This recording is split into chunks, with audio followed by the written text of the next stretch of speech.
This program features live coverage of an African safari and may include animal kills and carcasses. Viewer discretion is advised. It is sunny and warm out here on Djuma Game Reserve this fine afternoon. Quite an array of antelope in front of us. We've got some impala and most especially some kudu bulls. I love it when I see the kudu bulls out here in quarantine. I'm sure that you do too. So jump on board, everybody. I'm very excited to take you on board your live safari through the African bush.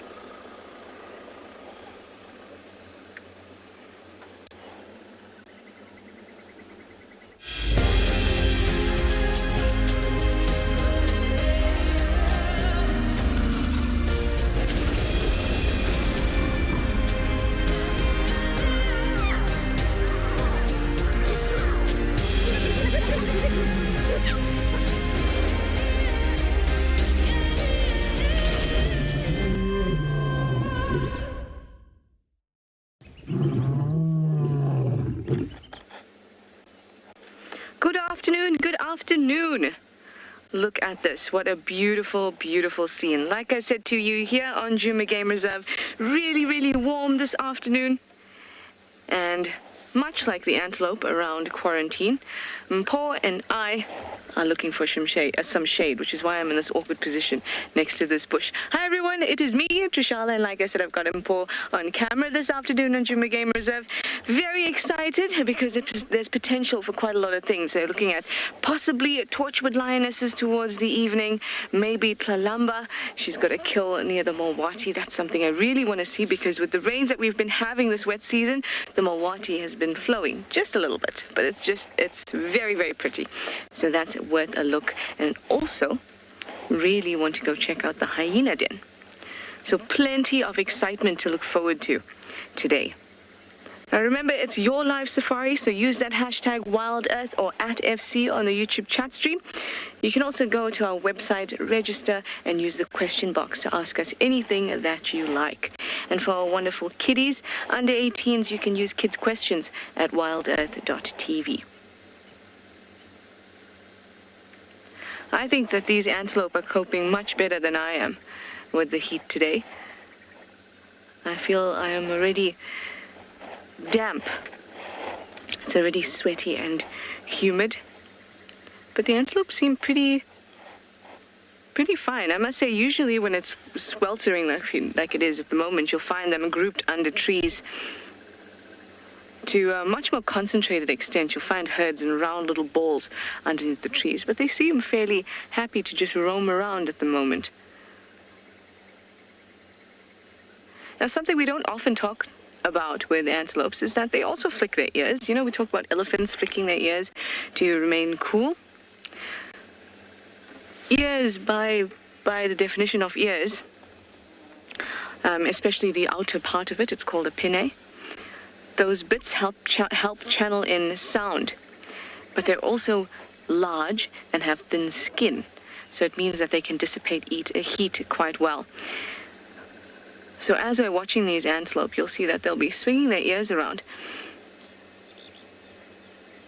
definitely to get rid of flies and pests, but also in the heat, it'll produce some sort of breeze that will allow them to cool down a little bit. It's the same kind of principle as us when we want to stay warm, then we don't want to lose heat through our ears, and we'll put a beanie on to cover our ears because the skin around the ear is so thin and the blood vessels are so close to the skin. That way we can easily gain or lose heat like that through them. So it's about 30 degrees Celsius, 88 degrees Fahrenheit. Maybe now that I say it, it's not that terribly hot. It could be 34, or it could be 40, as it generally is in these parts around this time of year.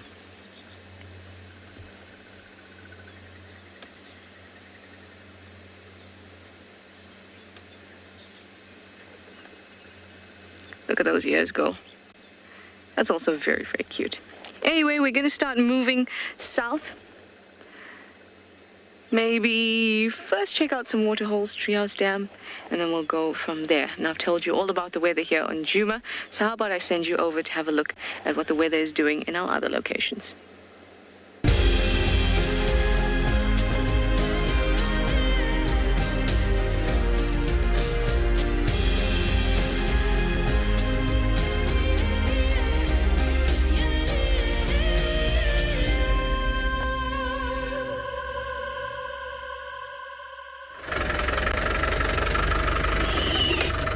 everybody, good afternoon and welcome to Wetlands Eco Training, where my name is Steve, and I'm joined by Johan on camera once again, and we are delighted to have you with us again. Of course, it is 30 degrees Celsius, 88 degrees Fahrenheit, and it is quite warm. We are going to be bumping from shade to shade to shade, and this afternoon I'm going to look at some grasses. I hope you don't mind. They're not going anywhere. They are everywhere. So how's some grasses? We did some flowers this morning. It's a great time of year to talk about grasses, and we might even do a discussion on succession, because Grassland Succession is a very interesting one. And a student of mine, seeing as I am back at Eco Training, a student of mine years ago on an assessment or a practice walk with me or drive with me, I can't remember what it was, showed me something, and I've actually done it a couple times in the show. So some of you have seen it before, but others have not. But that is okay, because it's a very educational sort of discussion on the importance of grasses, how they go through these different stages of ecological importance, and how animals sort of work in the mix as well. So I think that we'll do that this afternoon, and then maybe talk a little bit about soil if I can find the rocks I'm looking for. And who knows, when we do that, that's when all the other animals decide to come out and play, don't they? Indeed. So when we talk about a grass, why, what's important about grass, really? I mean, first of all, it's the most eaten plant in the world. Everything that most people eat comes from grass. So corn, grain, coconuts. You didn't think that one, did you? Sugar cane, sugar, barley, wheat, all the whiskey drinkers out there. Where would you be without a grass? You'd be pretty out of it. My friends are very into their whiskey. They've got a big business with whiskey, and so without barley and malt, I don't quite know exactly what they would do with themselves. So grasses are everywhere, everybody, and they have massive ecological importances as well. So if I just get Johan just to pan over to the right here, and what looks to be quite a sort of universal sort of stage here, you can see over here's a clump, over there's a clump, over there's a clump, and in between all different types of grasses. So if I walked in here, I'd probably be able to identify between 5, maybe 7 different species of grass that are there, maybe even more. But there's a few dominant species. You get sort of communities where grasses move in and take over, and this is all a very natural sort of progression, very natural progression. So I'm going to talk about grasses from the beginning till the end. And how do we start? We start with pioneers. Now, pioneers are species that are able to move in to the area, and they make it more suitable for others. So what does a pioneer do? A pioneer is able to support or survive in an area that is quite sort of uncomfortable.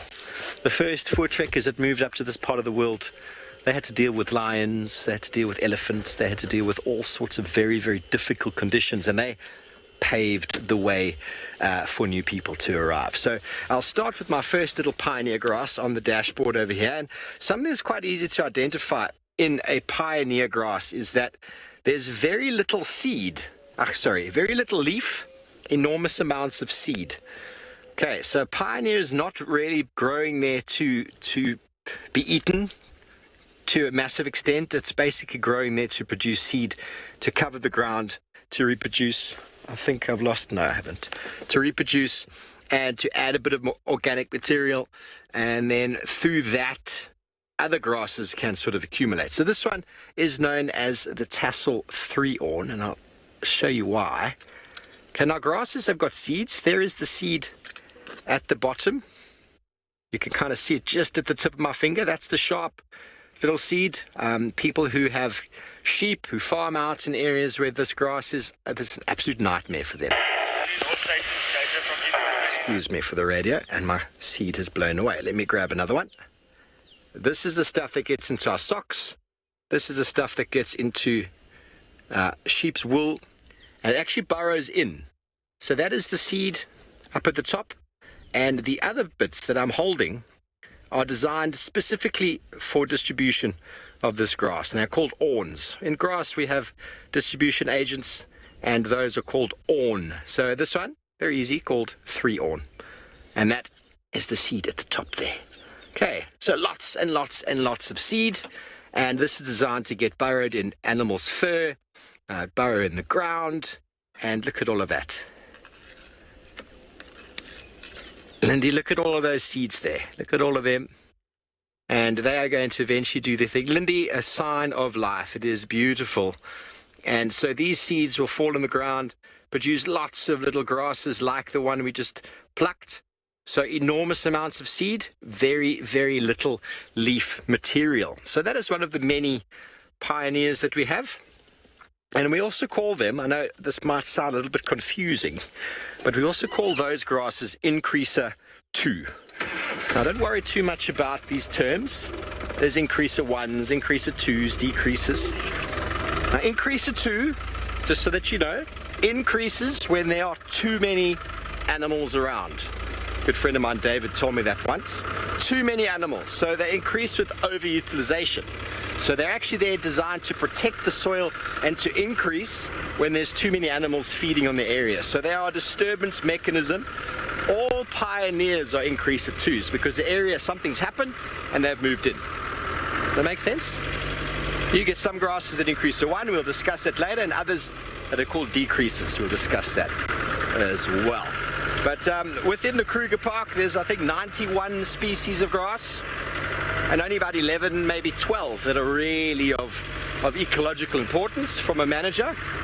So when we do felt condition surveys, we're looking for very particular grasses, and a dominance of this one or that one will tell you exactly what's going on in the vegetation. Okay, hold on. We are going to succeed in the succession this afternoon while we send you over to Angala to say good afternoon.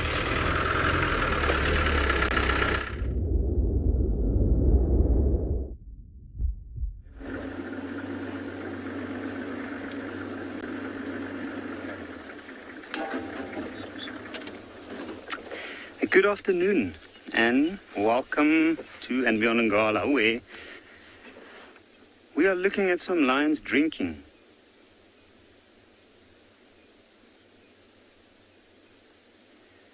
And have a look at those 3 very surprised, confused little faces off to the left-hand side.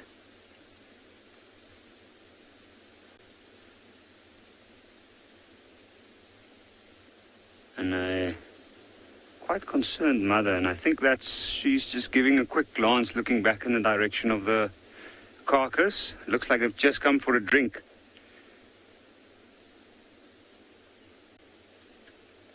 And the 3 little ones, she actually called them to come over to the shade so to come and have a drink. I'm Yapi. Behind the camera we've got Owen, and this afternoon is extremely hot here in Angala. And I think this lioness has suffered quite a bit in the heat now. I saw her panting heavily, and she looked very uncomfortable and then decided to come for a drink. And look at the 3 little ones. Notice that none of them are actually drinking. They're more intrigued by the tall grass and the muddy edge around the pool than anything else. And then also, I can hear a lot of impalas calling from all directions. I think that's also adding a little bit to the nervousness of the lioness, and that's why we saw her give that quick glance over her shoulder to see if her food's still secure.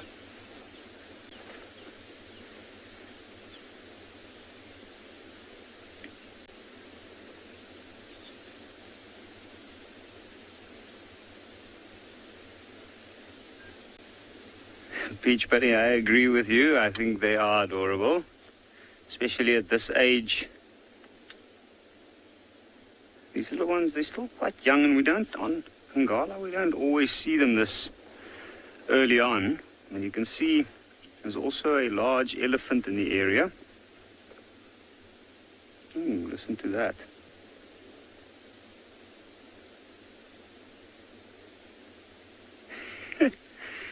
How amazing is that? Her call immediately signals them to run straight towards her. It sounded like quite a desperate call, that.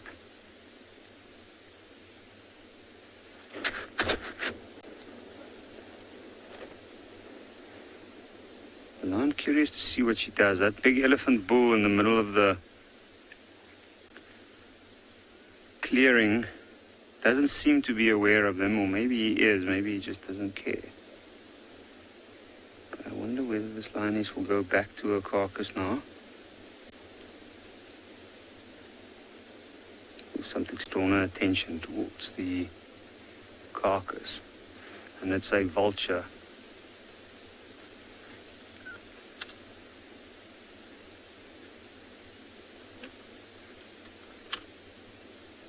Simpson, that's a good question. Do they drink water as well? They do start drinking water, at least at this stage, but they're so... Oh, and you can see that little one's quite concerned about the mother.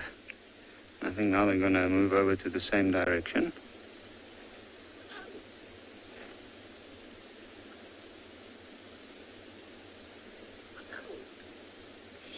You can hear the desperation in those calls. Because for them, they don't quite understand why the mother ran off so quickly. I think I'm going to reposition a little bit, see if we can get another view.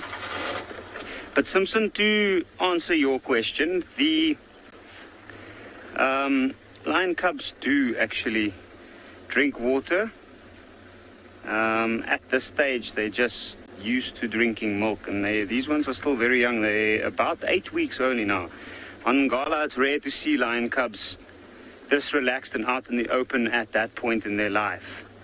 Normally, because of the trickiness of tracking these animals on this reserve, we only start seeing them a little bit later on, once they've fully been introduced to eating meat and moving with the rest of the pride, and it's become a norm.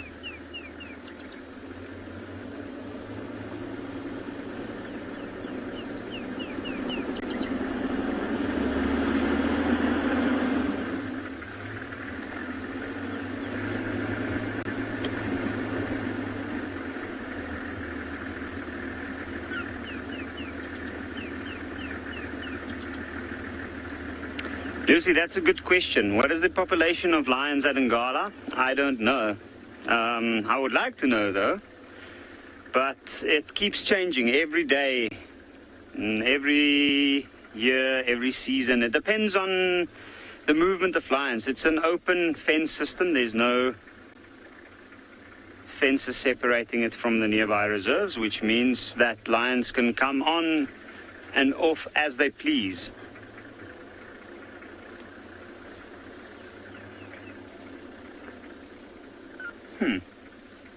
Now she's found quite a tricky spot, and it looks like she's gone to go lay back down in the shade, but I think she's also chose this spot quite strategically, which I find very interesting. Oof, from where I'm sitting, I'm getting a whiff of the carcass, which by now has been laying in the sun for 2 days, and it's got quite an interesting odor on it. But from here, the other creatures nearby probably won't know that the lioness is here and protecting it. So we might sit here a while longer and see what's happening here.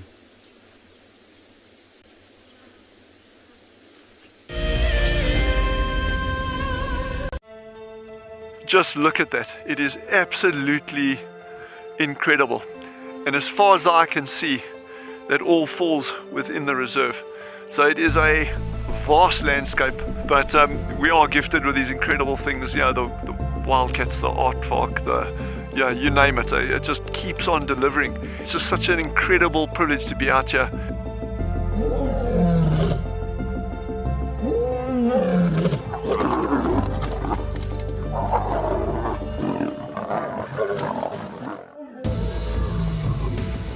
And when you think it could not get better, Mother Nature says, hold on tight. Oh my word, that is gorgeous. We are cooking on gas this afternoon. Have a look at what we've got. Look at how this is the best day of my gutting career so far. We have a baby pangolin, We're just gonna go very quietly. There's your aardvark. And for those of you who've never seen one, this is one of the big safari specials on any reserve. I'm just holding my cap because otherwise it's going to blow away, and with this storm coming towards us. Absolutely beautiful to be able to see water flowing in this volume in the Kalahari.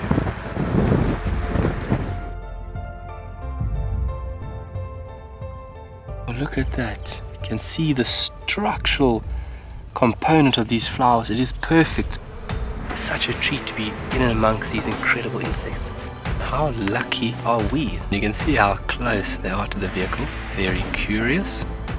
Oh, you can do it! There we go. We made it over. Whew. But look at that view. That's absolutely stunning. You can see how they're going into stalking mode. Okay, there we go.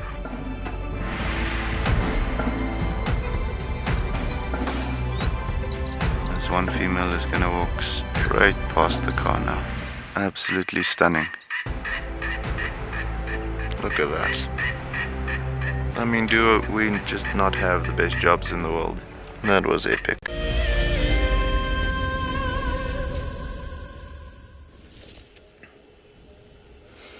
Welcome back to the open expanse and very, very dry and denuded soil, everybody. Now, I spoke earlier about a pioneer. Now, the grass you can see in the top left of the screen is the same genus as the one I showed you before. It's the spreading three-horn. It's another pioneer, but remember I explained to you how they move in and they make the area more hospitable. Now, I'm just going to jump off and show you how. I've got an umbilical cord I just need to drag with me. Now, the ground here is hard. It's very hard. Very hard. But an animal over here has damaged the ground with its hoof, making it a lot softer underneath. Now, seeds will fall in there. Seeds of the grasses will fall in. And slowly over time, something like this will happen. Now, what will happen afterwards? Look, there's not that much leaf. Not much leaf. Doesn't look very tasty. Lots of seed. And the leaves are very, very, very small. And slowly over time, you can see this area. And I'm just going to pan through there and show you how it goes from this open, expansive an area till eventually the grass starts to take over. So the pioneers actually make the area more suitable, increase the shade, increase the organic material, increase the water holding capacity, increase the availability of space for insects to breed, for water to stay, all that sort of thing. So this right now is a classic example of secondary succession. I'm talking about Grassland Succession, and I know it might sound a bit confusing to all of you, but there are two types of succession. One is secondary and one is primary. And normally, as I jump back on the car here, when we talk about primary succession, you're talking about areas that have never ever had plant colonization before at all. So we don't really talk about that unless a lava or volcano has exploded and we get some new rock forming, then you'll get primary succession. But anywhere where there's been plants before, the replacement that happens is called secondary succession, which is basically what we're seeing right now. So the pioneers pave the way, they cover the ground, they make it more acceptable for what then becomes the subclimax species, which then make the way for climax species. Rosalind, I'm not sure how many types of plants, but there's at least 90 odd species of grass in the Kruger. Whether they all occur here is hard for me to say. But there are many, many, many different plants, many different trees. And we're going to focus on quite a number of grasses today. But there is a very good understanding or gist of the sort of makeup from one grass to another. And we'll see how this expands over a period of time. Okay, so I took a second grass that you'll see over here. And this is a grass that is called a subclimax. So now compared to the grass I just showed you on the floor, can you see how much leaf material this has got? See how much more shade this will provide on the ground versus the 3-year grass I just showed you on the floor, and look how much more leaf it provides for the animals to eat.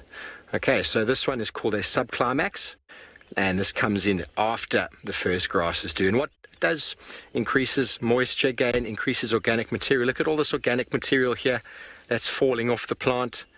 Lots and lots and lots of leaf, but also a fair amount of seeds at the top. And this is a grass that we see very commonly on lawns, on what do we call it, on runways, on cut lines, areas that get managed and burned.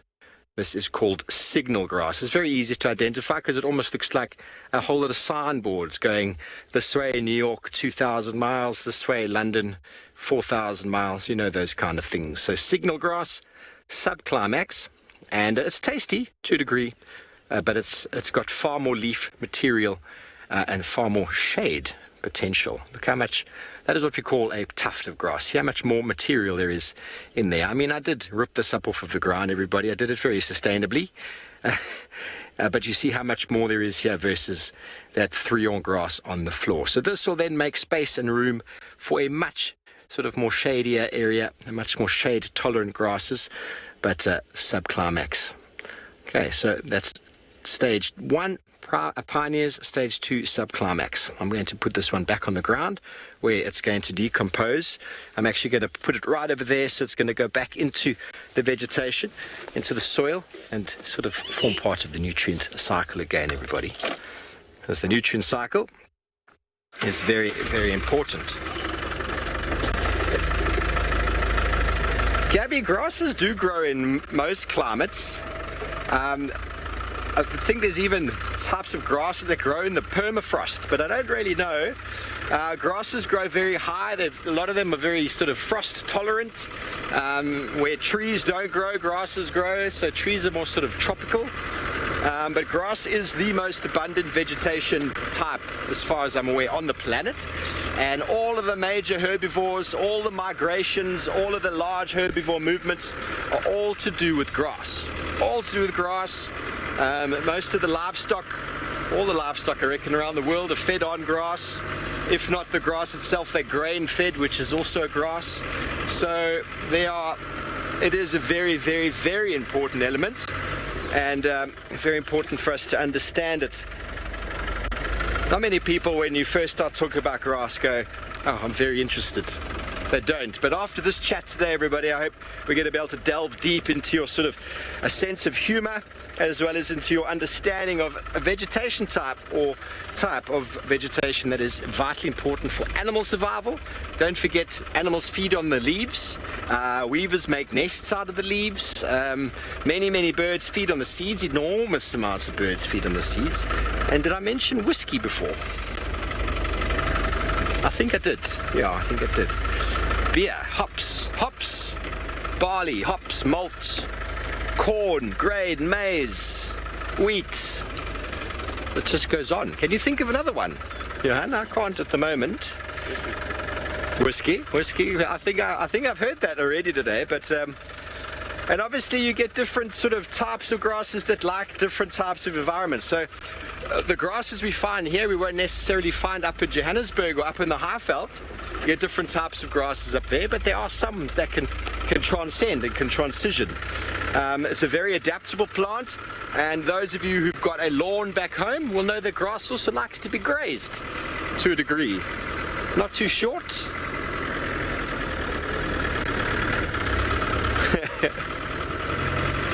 Hello, James, age 7. You want to know why in winter the grass goes dry and brown? Well, James, here in South Africa, our winter is dry, so there's no rain. In Johannesburg, a lot of the people will water their grass in winter, and it will stay green. Most golf courses, they water their grasses, so it stays green. If you water this area, it will stay green. But it takes a lot of water to water the Kruger National Park, so it goes through wet and dry periods. It is its natural sort of thing. But the grasses don't die. Some of them will. Some of them actually grow into seed, drop the seed, and then they die, and they come back next season. But the dead grass that we see, that dry grass, Hornbill busy getting some grass seeds out of the elephant dung, because the elephants are feeding almost primarily on grass at the moment. So some of the grass, you can keep it green all year round, actually, if you water it. But it's a very expensive job to do. But many people do have their lawns green all year round. But in areas of low water and in water restrictions, watering of your lawn is not allowed. So that is why it goes dry. It's also why many trees lose their leaves, because they run out of water. Some countries it's because of the frost and the ice. In some countries it's because there's no water to keep the trees green. So lots of seeds will be transferred through dung, like this elephant dung. Lots of insects. So this hornbill is feeding on little grubs. Flies have landed on there and laid their eggs inside, which turn into little insect larvae. And that is almost primarily grass that elephant has eaten. And it's fermented grass. So fermented grass has gone through the gut enzymes and digestion of the elephant, and Guinea fowl and francolins will actually eat that grass itself, because fermenting, a lot of people around the world are actually into fermented foods. Off he goes. I'm actually going to go up to that little bit of dung and grab some for you so you can see. I'm not scared to get my hands dirty today. It's only grass out of an elephant's bottom.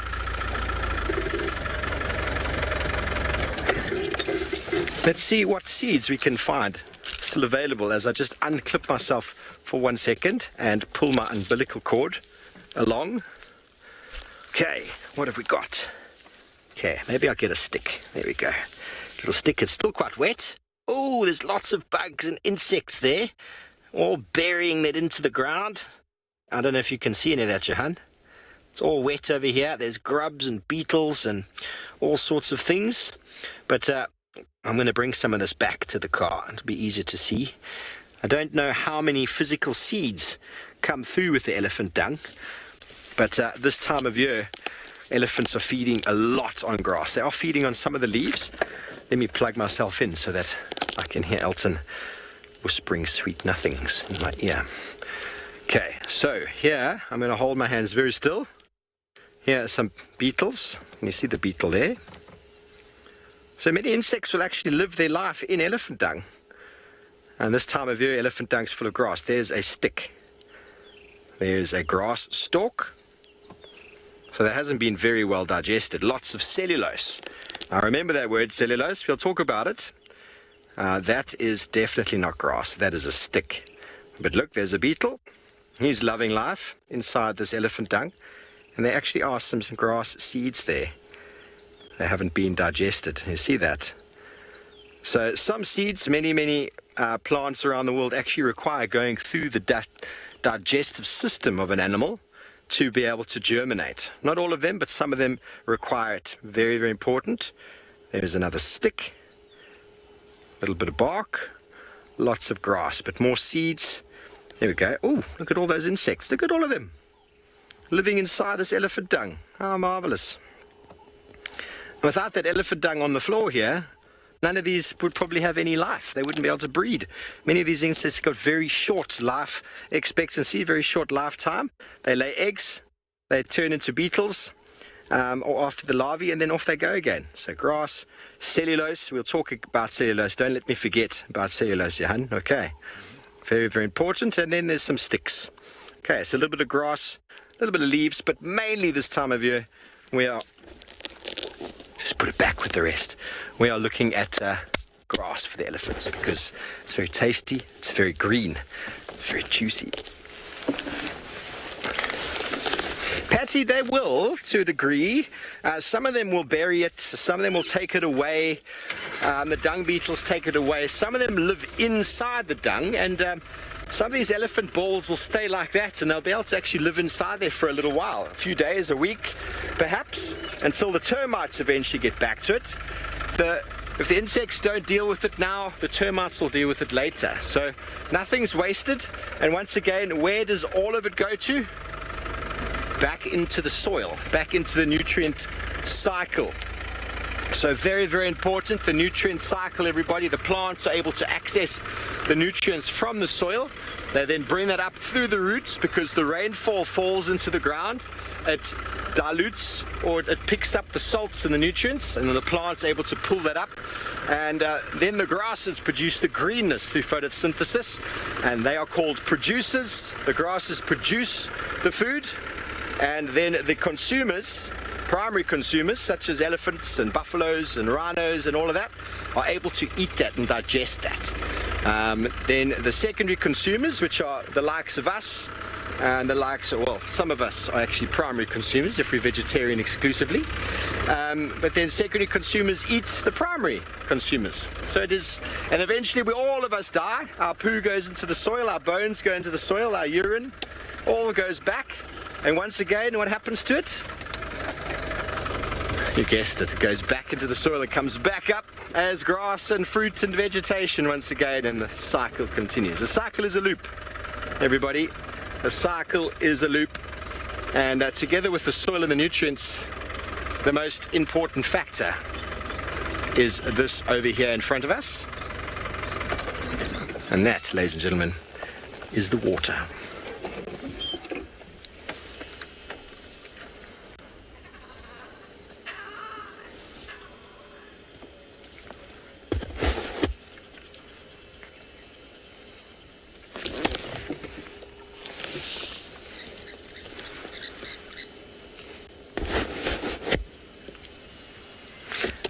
So Lottie, I don't know about elephant grass. I think elephant grass is it's an Indian Asian grass. I think it's like papyrus, if I'm not mistaken. I don't know it very well.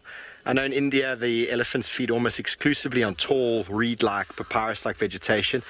That's why it's very easy to make paper out of Indian elephant dung. In South Africa, making paper out of elephant dung here is doable, but there's lots of sticks. So it's there's a lot of bark every now and again. But I don't actually know elephant grass very, very well.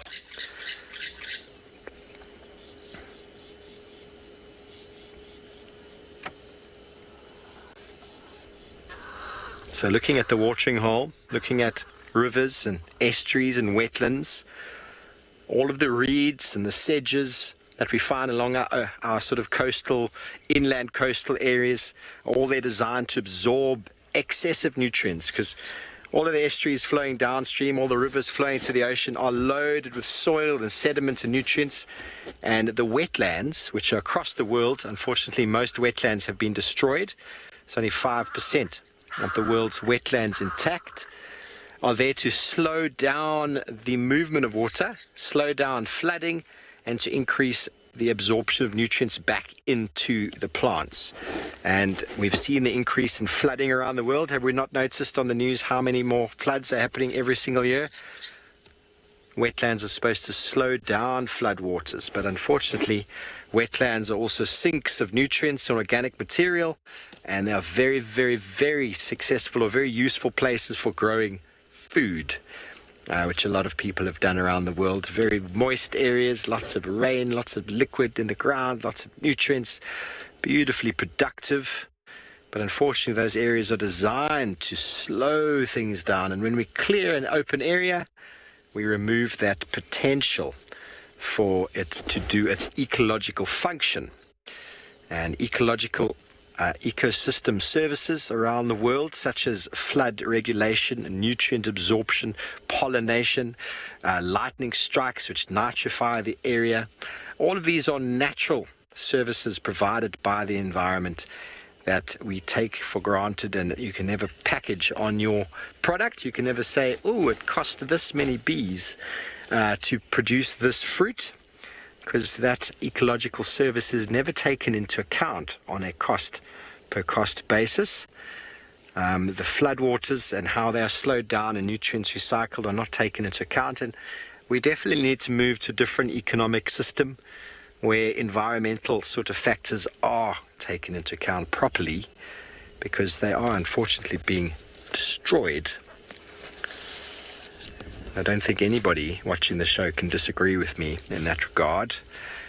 That's why all of you are watching this show, because you have an affinity with the natural wild world. And unfortunately, the world around us is being torn apart, and I think it's time that we all said enough is enough, don't you?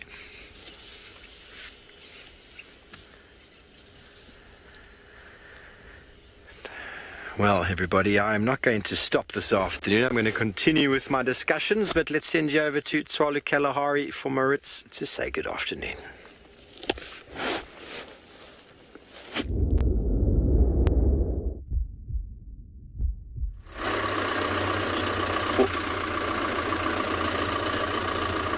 Good afternoon, everyone. It is a beautiful afternoon here at Tswalu Kalahari. There's some rain threatening still, which is great. We always enjoy the rain, especially after this drought. We cannot complain about any drop of rain falling. So we'll have to see how long we're going to be able to stay with you. But yeah, guys, we had some pretty decent rain during the day. By the way, my name is Moritz. Behind the camera, we've got Morgan. So yeah, we've had some pretty decent rain during the day, and with that, it made our life a little bit more difficult, just because all of the tracks has been washed away. So we decided to come back to the site of where we found that female lion with a den site this morning. Yesterday morning, I mean. So we're going to follow up on that, see if the cubs are out and the mom is around and so on. Spend some time with them, and then we'll move on and see if we can find something else. We're fairly close to the den site at the moment, but we are going to be passing behind some mountains, so we might lose the signal not too long from now. But as soon as we are at the den site, the signal should be better again. Then we'll show you guys what we see. But yeah, like I said, beautiful, beautiful day here. Around the middle of the day, we had very hard rain, so much so that I don't think there was enough time for all the water to sink, and a lot of it flushed into like the drainage systems and so on, which is great because that also gets the fountains going and all of those things, but all in all, a beautiful day. Now you can see certain places the sun is starting, or the blue sky coming through, which, for as far as the rain is concerned, is not necessarily a sign that it's clearing up, because as soon as the sun breaks through, it's going to heat up a little bit, and with all the moisture in the air, that's going to just build more clouds and most likely rain again. So we'll have to see how the afternoon goes. But like I said, we're always happy for the rain that comes. After seeing how the bush has suffered for the past couple of years, we are never complaining about rain again. But yeah, just to come back to the den site of that female, it's actually a very well chosen den site.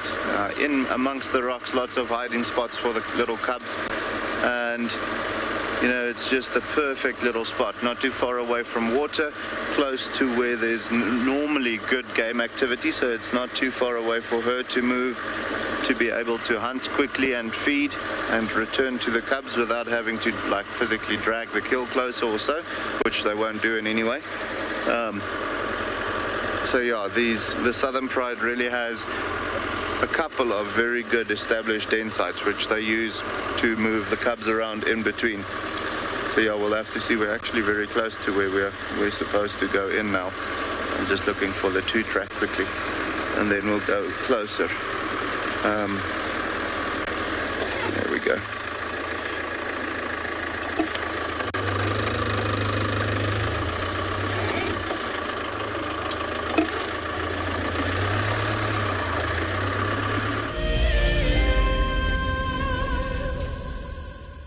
Imagine having your own secluded African bush home where you and your friends can enjoy the ultimate safari experience.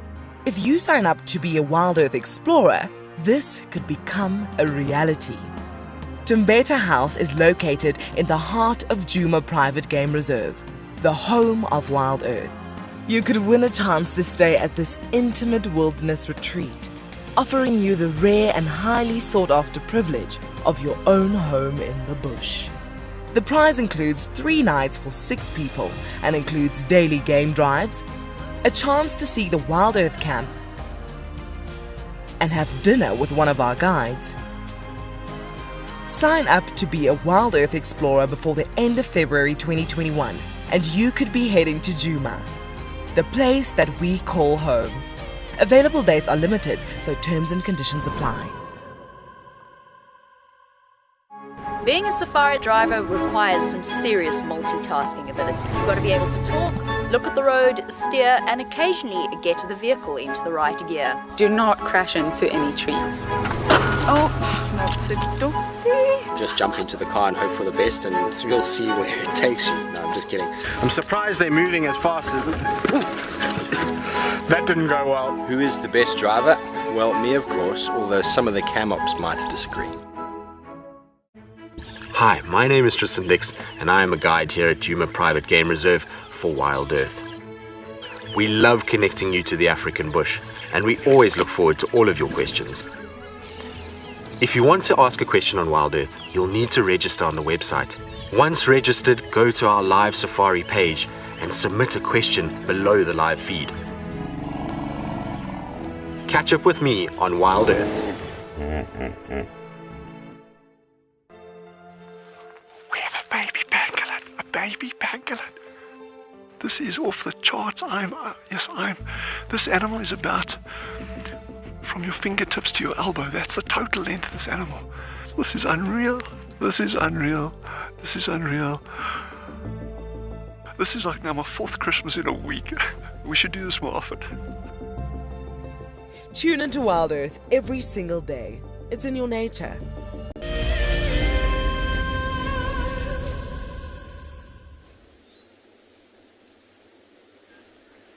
So we have left the lioness, and we were on our way to go look and see if we can find 2 lionesses from this morning, and then we found this lone elephant. Not a very big elephant. Have a look at the ears going. Every now and again it's a vigorous flap. Now, I said earlier on that it is quite hot, and even now it is extremely hot, even though it's already quite late in the afternoon. And that elephant, with each flap, he's cooling his body down, and especially the surface area behind the ears, which you know is very tricky to see from here, but if you look carefully you'll notice some sharp ridges or some sharp lines going down the back of the ear, and those are the big veins that is filled with blood.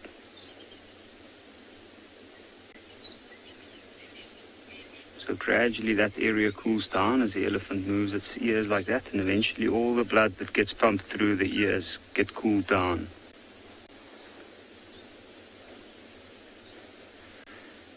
JJ, that's a tough question to answer. I think the answer would differ from area to area, what grass the elephant prefers to eat. I guess it would depend on the area that the elephant's found in. In this particular area, from what I can notice here, and this is only from what I've seen, it looks like the elephants have mainly been eating the buffalo grass, which is a grass that's very high in protein. And it grows in the shady areas like this. You can see the tall trees in the background, and it looks quite dense, like almost like a forest back there. And that's because it's a riverine forest. And this is right on the edge of the bank of the Timbavati. So the best possible place for this elephant to be. There's water down in the riverbed, even though he's probably getting quite a lot of his moisture from the grass at the moment.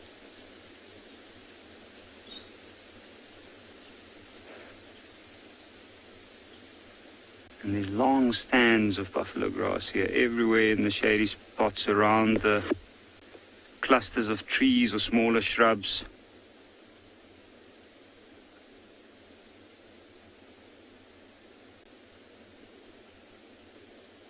Also, the other thing about this elephant, the fact that he's on his own, well, that's why I think it's a he. And It doesn't look very large. I saw earlier it looked like there's some secretions from his temporal glands, and I was wondering to myself, an elephant this time of the year, this age, is probably under a bit of social pressure from larger elephants in the area. Maybe that's part of why he's moving on his own. There's a lot of elephant bulls in must at the moment.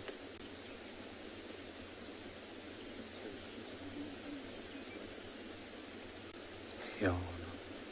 There's also a bee-eater I saw that's between us and the elephant. It looks like a little bee-eater, and you'll notice it comes back to the same perch every time.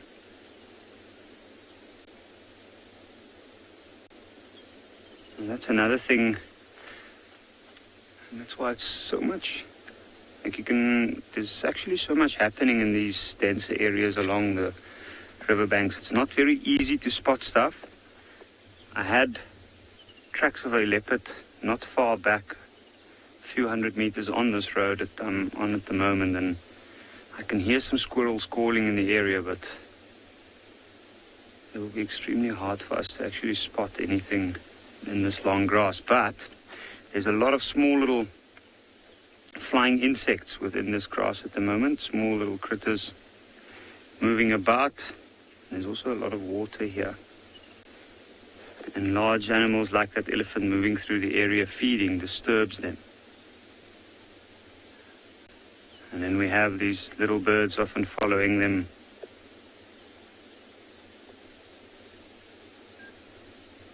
Sarah, you're asking if an elephant knows what plants are medicinal.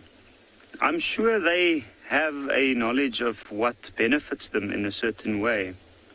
What might help with a pain, say, such as a toothache or tummy ache.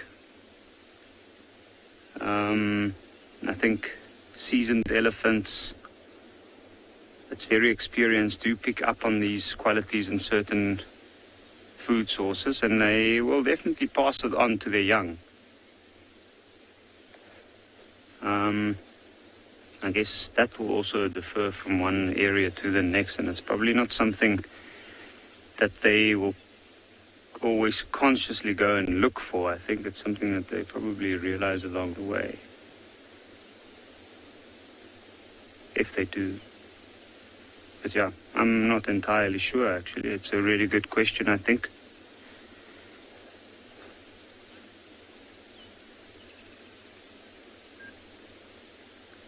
But we're going to leave this elephant. We'll continue along the shady banks of the Timbavati, and in the meantime, we'll go over to Steve at Pridelands, and he's found something very interesting.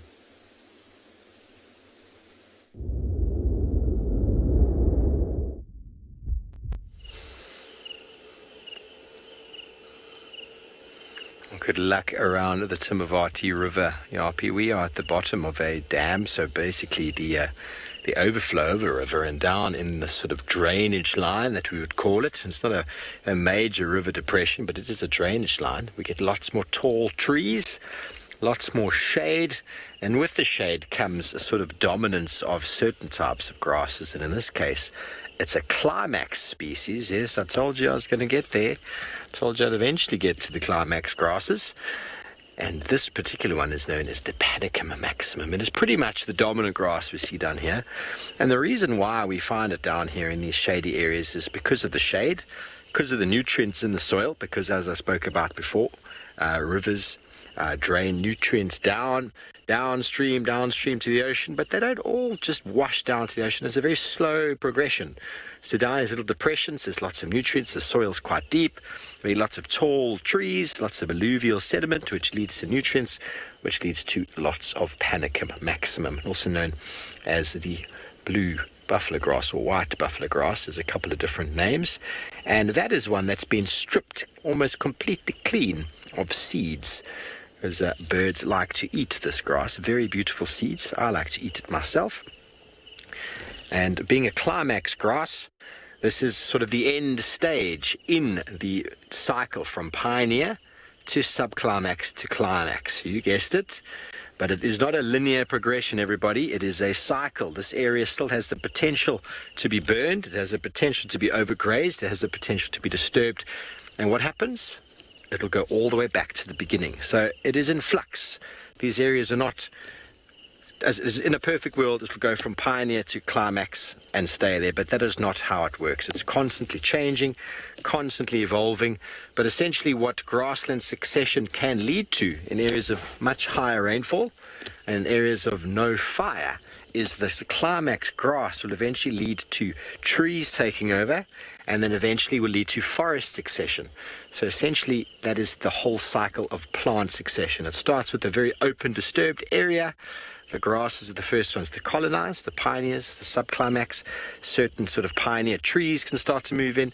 As the pioneer trees start to take over, the nitrogen-fixing trees you've spoken about before, many of those legumes, they start to sort of add more shade. The grasses become climax grasses, the trees become subclimax trees, or sort of understory trees. You start getting shade-tolerant trees moving through.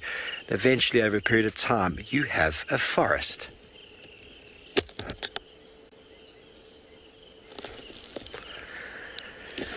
So if we just go to the dashboard, we'll just have a little look at this particular grass here, the Panicum maximum. And here are two sort of stages of it. Here is the normal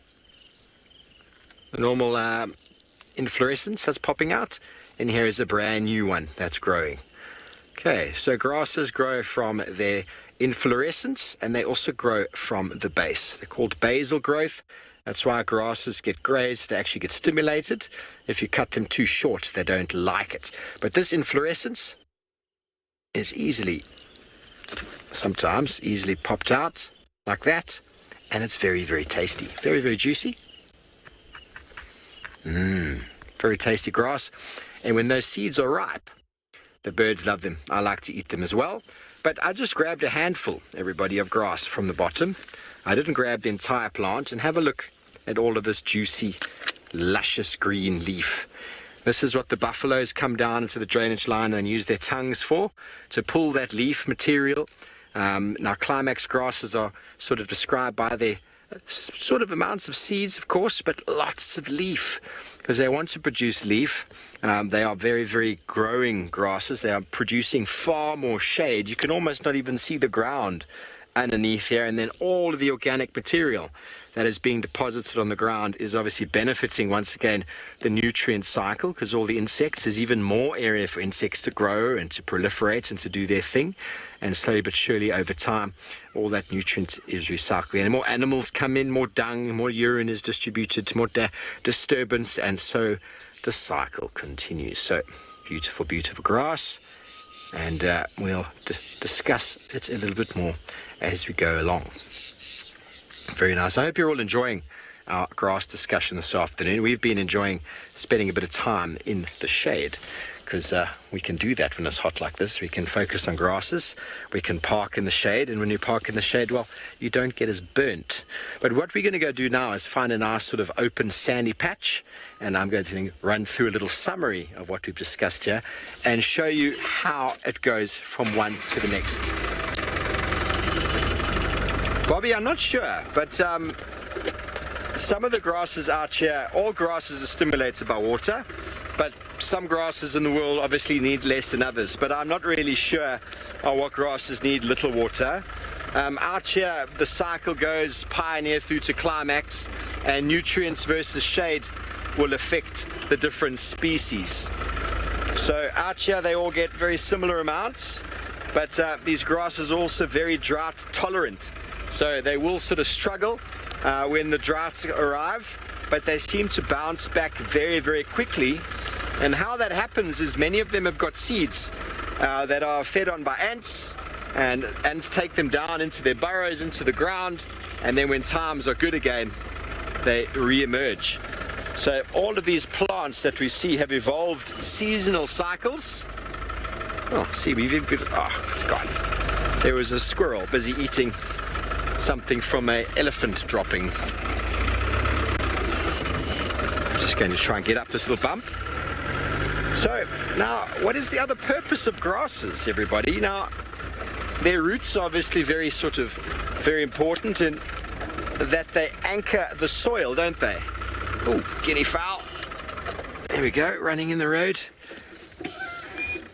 Anchoring of the soil is a vitally important part. You can see that where the road itself is, it's compacted due to the road, but water runs along the road. There we go, there's a bit of erosion from the back of that guinea fowl, been dust bathing. So water runs down the road and the water picks up momentum and it drags soil with it. And so grass and roots of trees is very important in holding the soil together, not just the movement of water from uphill, but also raindrops. A raindrop falling on the ground displaces soil like that. So having vegetation slows down the movement and the destructive force. Sorry, the guinea fowl have got babies. They've got the smallest little babies. I hope you can get it there, Johan. Little babies before we send you to Pinda. On the left, Oh. Can we do? Let's try. Sorry, one second. They've got the smallest little clutch of baby guinea fowl. I've discussed that these birds will breed again. Just going to get over this bump and we're going to see them just around the corner. We're going to get them in the open now. Hold on 1 second and then we're going to send you to Pinda. I don't think I've seen baby guinea fowl that small before.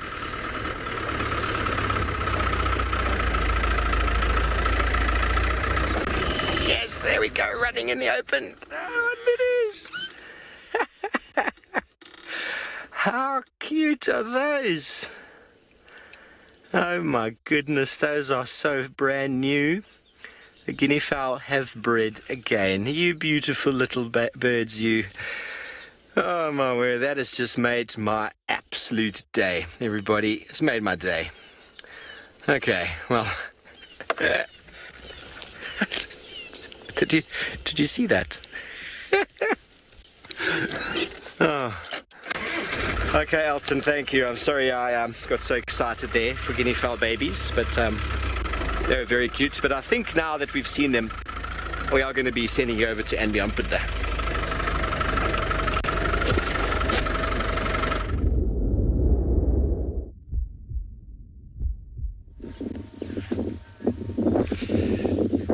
Good afternoon and welcome to Pinda, where we've just come across this lovely journey of giraffe. You can see quite a number of them, all actually feeding at the moment. There's a couple of younger giraffe on the right hand side that seem to be staring down at a puddle. Maybe they're trying to examine whether it's worth drinking from there. It looks quite muddy from my angle, so I don't know if they will be down there.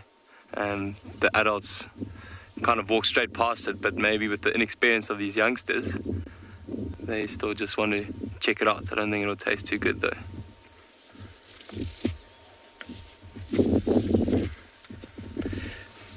My name's Pete, and behind the camera today we have Simon.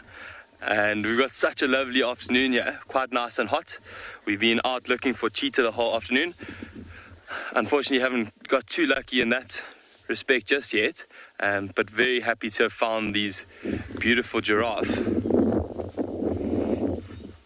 I was trying to count them earlier, but every time I count them, it seems like another one just pops its head up. But I think I've got to 9, which is really, really cool to see. We also had some on the left-hand side as well. Then maybe we can go and see if we can find them a little bit later. You can see them all just feeding earlier.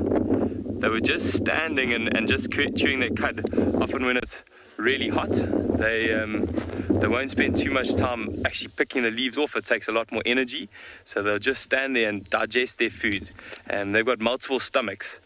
And so as they're resting, what they do is they'll bring up a little bit of food, re-chew it, and then send it back down at that long neck of theirs. And this is just to get every little bit of nutrients that they can out of the grass or the leaves that they've been feeding on. If you look at giraffe dung, don't know if I can find any around here, but it's a really, really small little pellet. And compared to the size of their body, you'd expect quite a bit you'd find quite a bit, you'd expect it to be quite a bit bigger than it is.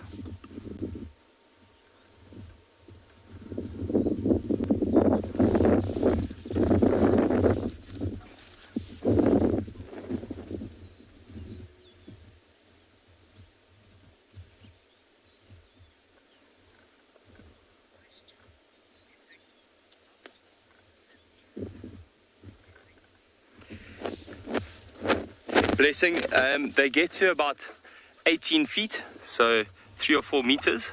Really, really big. It's not too often that you see one that's height, but it would be really, really amazing if we did.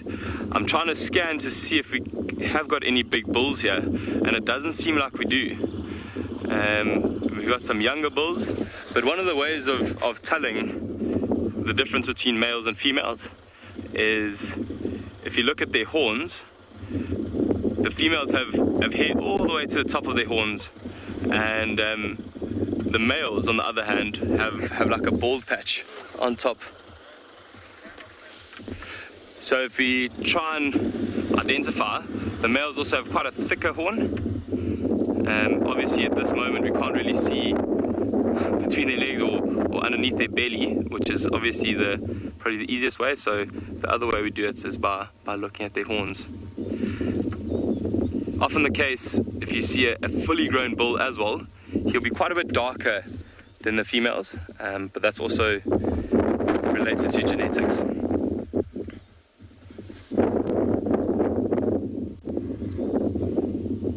You can see this younger one that's just looking at us, is quite fascinated by us. Just turned his head.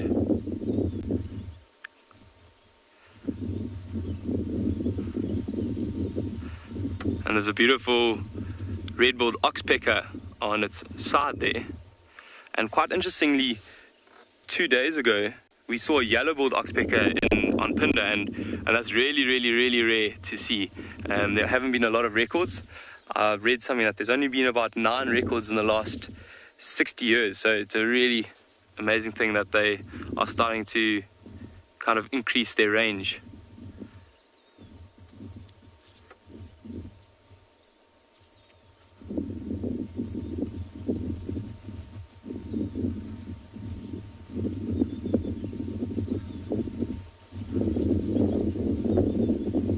Earlier we were speaking about the different kind of colors of the giraffe. This is the ones that are slightly darker, slightly lighter. The one on the left there is quite a light female.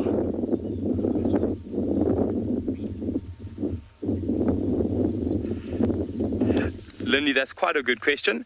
They aren't seasonal breeders, so they can have their calves at any time. It won't just be similar to the impala or wildebeest or warthogs, where they all have it just before the rains. Giraffe and zebra, they kind of have it at any time of the year.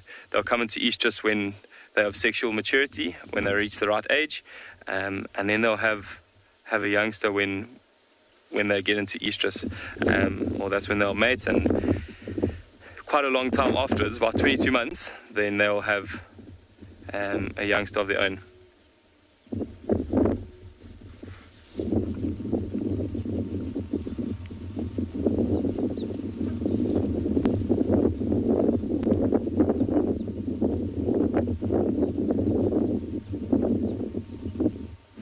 See the one on the right there, just trying to get maybe a tick or something off its tail. You can imagine it must be quite annoying to have a tick on your fly swatter there. Also when they're young like this, the hair on their tails isn't very long, so they can't quite reach where the tail of an adult could reach. Becomes very useful, especially in summer when there are lots of flies around, and it can be quite frustrating for them.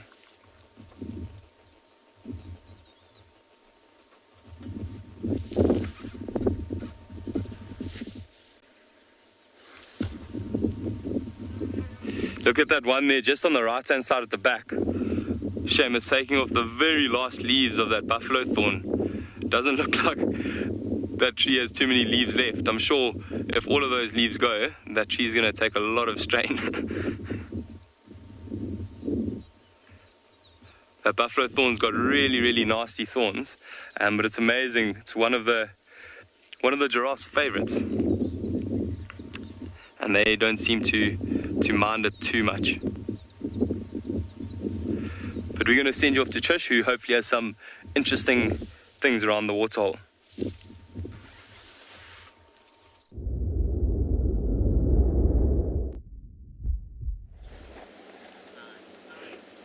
I wish there were slightly more interesting things going around the waterhole, or happening around the watering hole. We're at Buffelshoek Dam, and ordinarily we see heaps and heaps of bird life, but it seems that the dam is so high and so full of water that the birds don't have much of a shore to walk along.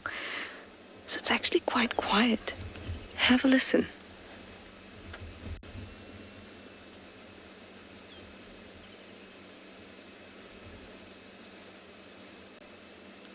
Distant, distant calls of woodland kingfisher. Long-billed crombeck. Of course, our hippo popping its head up. And the Cape turtle dove in the background. Can a scene out in the bush ever be complete without a Cape turtle dove singing sadly in the background? I don't think so. So we just have our one hippo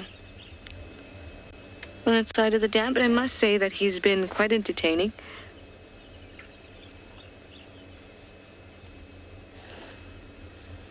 I haven't gone past Vuyatela Dam to see if the most entertaining hippo that has ever existed in the wild is still there. The one that plays with the stick, because this one looks like it could also be quite playful. Keeps opening its mouth up. But if he has a stick, then we'll know for sure. I think, what were you guys calling it? Dewey, I think, was the name of the hippo at Vuyatela Dam. But being so full, anytime I've seen hippos here this wet season, and I saw two yesterday, and they were both on that side of the dam. So it's obviously the area where it's a little bit shallower and easier for them to bob and bounce off the bottom of the dam. It's a beautiful scene though, isn't it?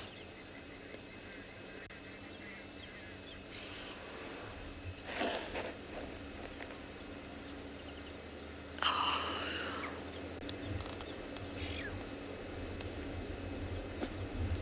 Love it. There's really well positioned vital parts of the head right at the top, so those nostrils can stick out. Just the tip of the nose can stick out to allow it to breathe, while the rest of the body can be submerged and stay nice and cool and nice and hydrated, so that skin doesn't get dried out. Crack. Can be quite nasty when that does happen.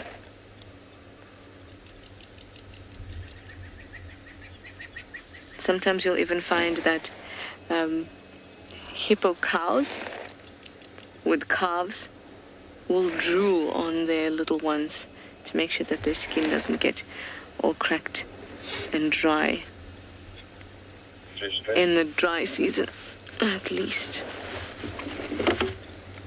Just turn my game drive radio down. Look at that. Very, very effective.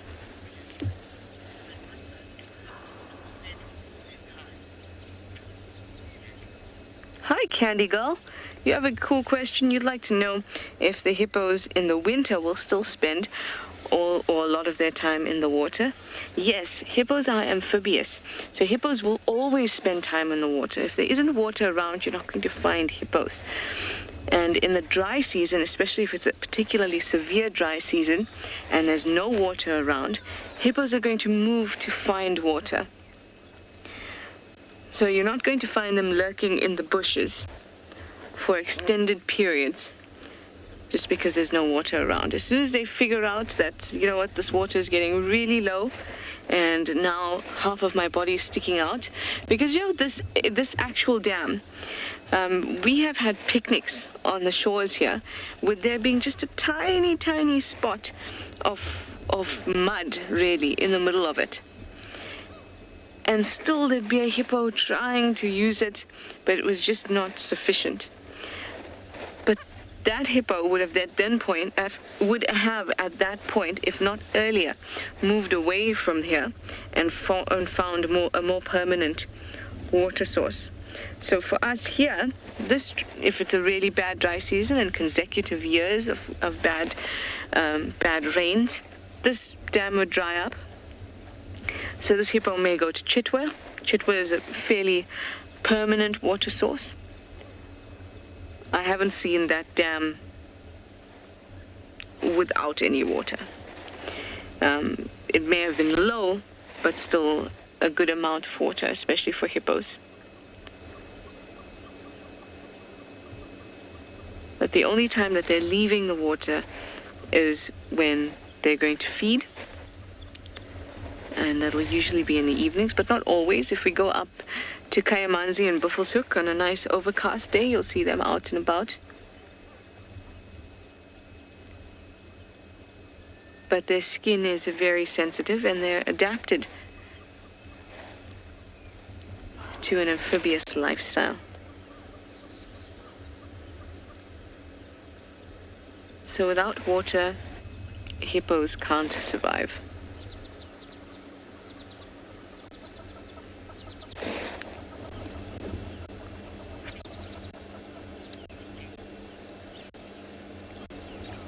Very nice, calm scene here at Buffelshoek Dam.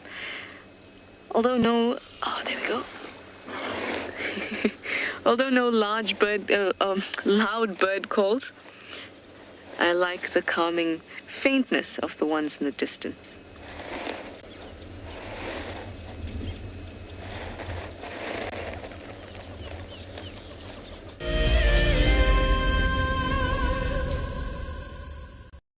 February is the month of love, and nature is no exception.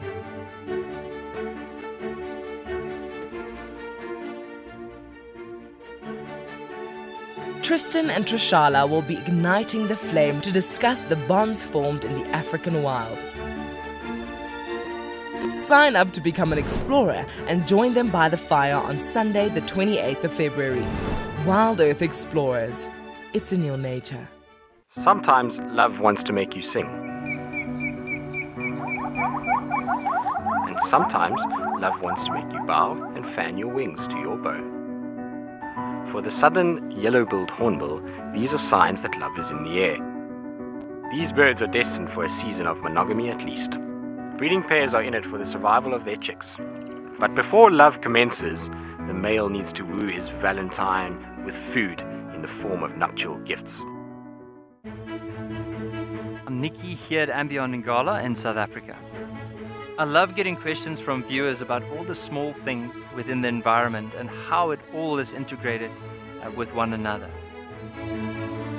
If you want to ask me any questions, please simply register with the Wild Earth website, head across to the Live Safari page and then post your questions there. I'm looking forward to chatting to you on my next Wild Earth drive.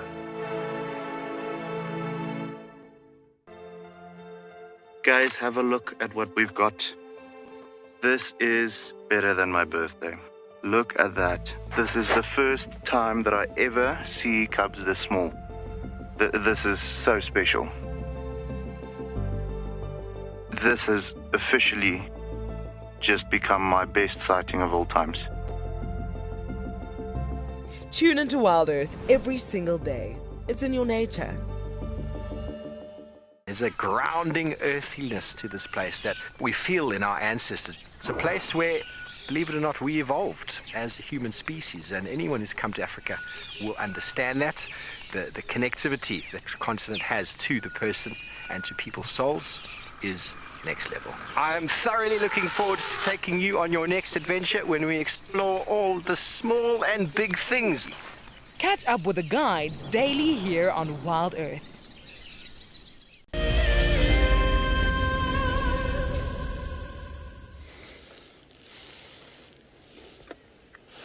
Well, everybody, if you weren't sure where you were, you saw the grass on the screen and you immediately, oh no, where's he gone?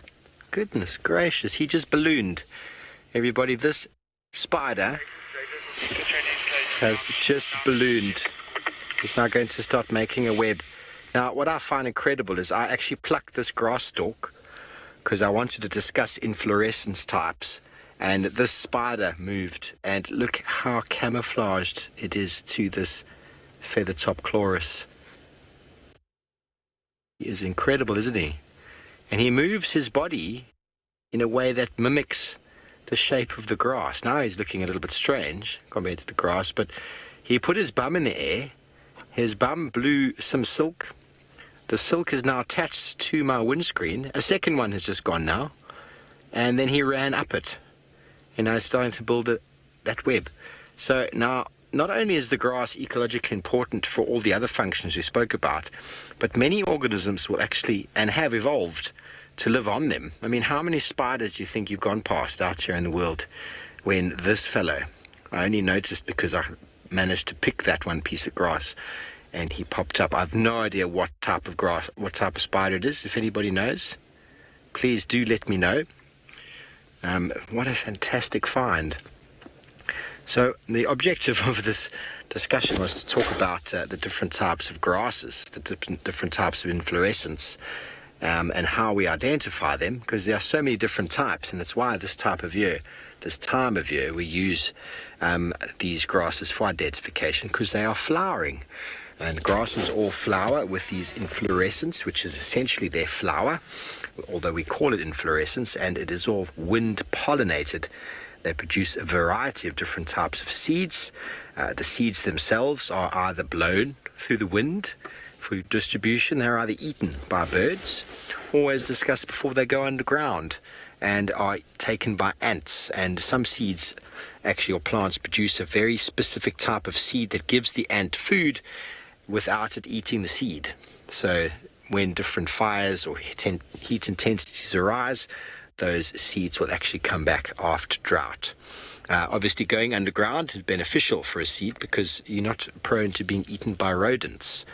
Rodents eat lots and lots of seeds. Obviously, many of them are designed to be eaten that way, or that is part of the sort of package. But wind, water, ants, many of them are stimulated by fire. But isn't this a marvelous spider over here? Okay, so while we've got your attention wrapped on the front there, we'll show you the other type, which you've already seen. It's the awn. You can see it there. There's the seed. There's the 3 awns. So this is wind pollinated, also activated by water to help to possibly drill in to the ground or into animal fur. And then one of the coolest seed pods around, everybody, which is completely water done. And I have been waiting to do one of these for some time. And I know many of you out there are probably thinking, oh goodness, not this one again. Johan has never seen it before. So if you've never seen it before, please just sit back and enjoy the wonderment and beauty of what we have got here called speargrass. And I'm just going to moisten it with my rain out of my mouth. Okay, are you ready? And then I'm going to put it on the dashboard right there next to that one. As the train decides to go past. Goodness, I found a dud. You can probably hear the train. Watch it go.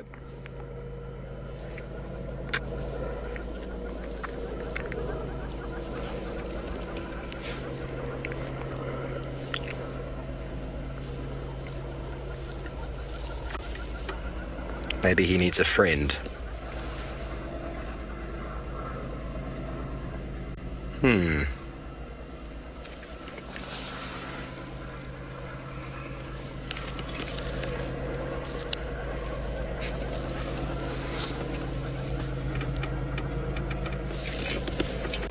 I'm having a problem with my grass.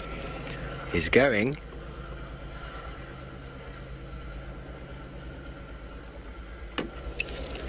Shantae wants to know if there's a grass that animals like to eat more. Well, definitely the ones that have got more leaf and are digestible. Now let's have a look, see if this is going to do the trick. I'll talk about the digestibility of grasses just now, as we see if these spear grasses are going to play. Come on, fellows, you're nice and wet now.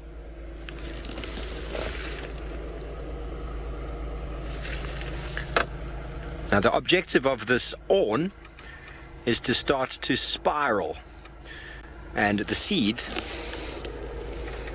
is this very sharp spear over here.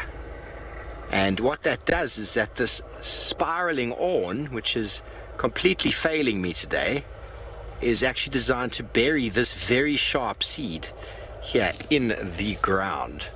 So it's a very useful strategy for getting your seed out of harm's way. He's going there. Have a look at him. Starting to spiral. Yes, come on, my friend. So basically, the seed pod itself has dried. It's lost its water. They look like this when they are wet, much, much longer. And as they dry out, they sort of start to twist. And as water returns to the cells of that spear grass seed, it's then designed to spiral and turn that spear grass seed into the ground. A marvelous, marvelous design. But it's obviously not playing very good ball with us today, but that's okay, because it doesn't always work. And I thought I would be lucky today, and I have not been. But there is the seed. There it is. The awn serves no purpose other than to distribute that seed into the ground. Okay, well, we're going to quickly send you to Trish with some mongoose, and then come back and answer Shantae's question properly.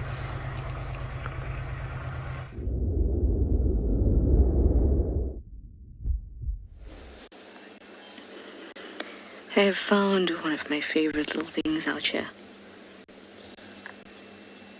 Look at that sky.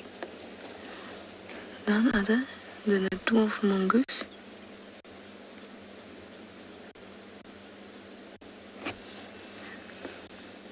I feel like whenever we have these kind of sightings, it's like I'm checking them out, they're checking me out. It's like a stakeout.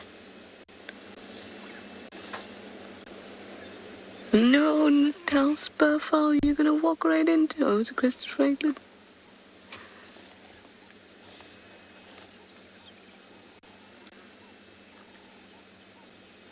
They're just staring at us, everyone. There's two of them on the road.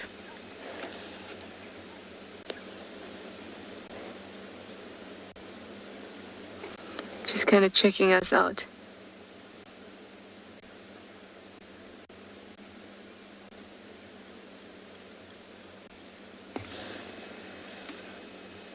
I love just watching them, and you'll be able to hear in the background the sounds that they make, because it seems like we're actually between the group, as if we've stopped with the group split, some behind us, some in front of us.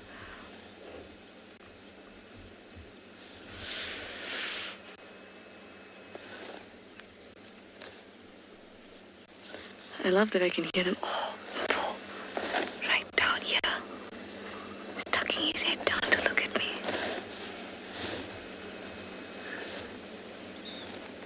Did you hear that?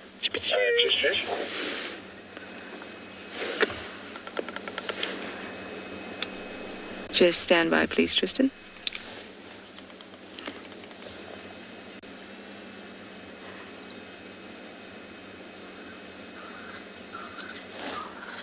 I can hear them moving close by.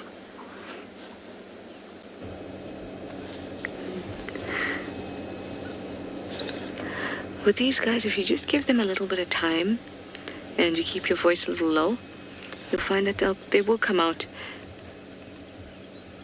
and they tend to be a little bit curious about you. Not terribly though, and also quite cautious, but they'll still start to come out of the woodwork. Look, I can see 4 now. Gee, you say you love how they run? I love how they sit. But there you go, one's running just for you. Oh, look at them. Look at them.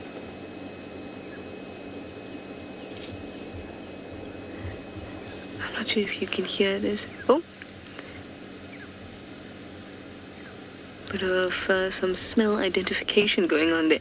Now they also have an anal gland, and they scent mark using it. But it also identifies or helps them identify each other and who is in their business or their family group. Oh, play fight, play fight.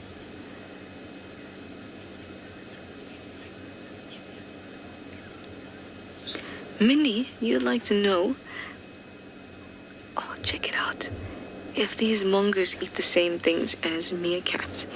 Mongoose and meerkats are related. They're both in, look at that one.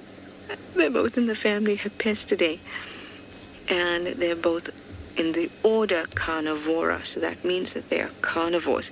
So will they be eating the same things? Yes, they will both be eating other animals. Oh, how cute. So you would have seen in Tswalu, the meerkats, they go after crickets, especially those almond crickets that are abundant at certain times of the year. And a mongoose will go after similar things. They especially like scorpions. Oh, we have some mating going on. That looks more like asserting dominance than mating. Within a mongoose society, there's an alpha pair. And considering these two are having a go at a fight, it's more likely that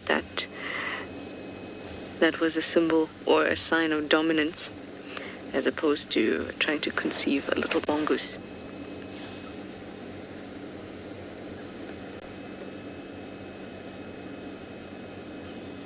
Mongoose are also notorious for taking things that would usually harm others, like snakes, scorpions, as I mentioned, spiders.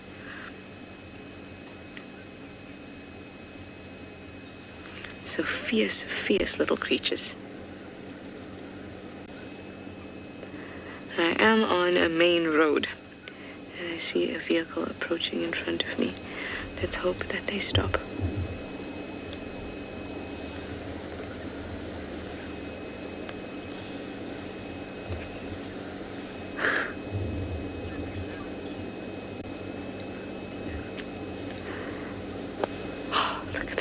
Hey Spaz, you'd like to know if mongoose have a hierarchy amongst themselves? They have a same-sex hierarchy. So between the males and between the females, there's a hierarchy.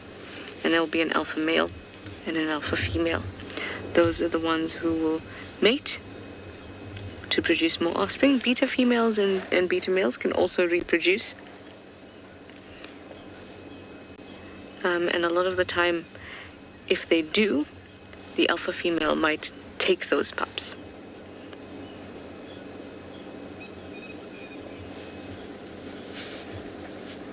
But we often hear about how rigid it is. That she will kill them, the alpha female will kill them. But research has actually found it's less rigid than that. And it's more likely that she'll actually adopt the little ones.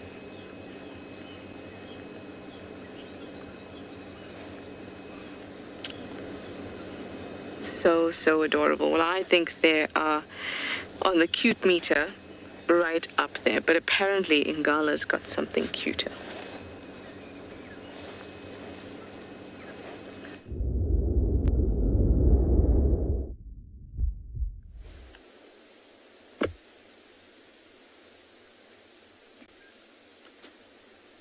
Now we've moved away from the riverbed, and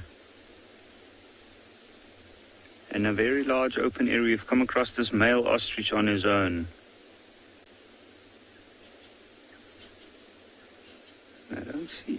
other ostriches or actually any other animals nearby. You can see its head going up and down, and notice the wings are slightly open. And with the neck and the head going up and down, you see clearly that every time it's bringing it up, it's having a good look out. There is a slight pause. Which, if you have to ask me, is an indication that the bird is focusing and trying to take in what's happening around it. I guess it looks quite nervous that way.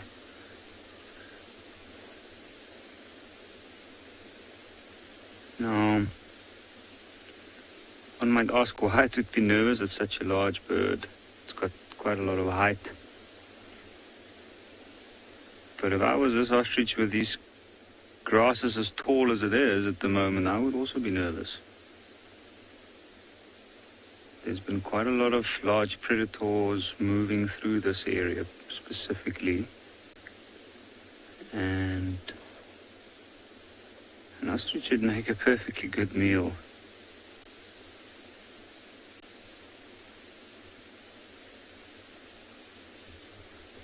That is, of course, if they can catch it.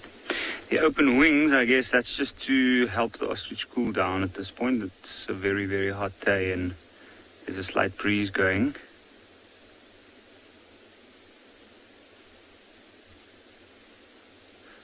Carla Lee, this is indeed very lovely. I haven't seen an ostrich on Angala myself in quite a while. They are known to be seen in this particular part. I think we're about halfway into the central part of the reserve, and from here the soils change a little bit, or the majority of the soils this particular area is gabbro soils, and it is characterized by clearings like this one with tall grasses and knobthorn trees. Most of the trees you see behind the ostrich, those are all knobthorns. This is quite a diverse habitat. There's a lot of birds here at the moment.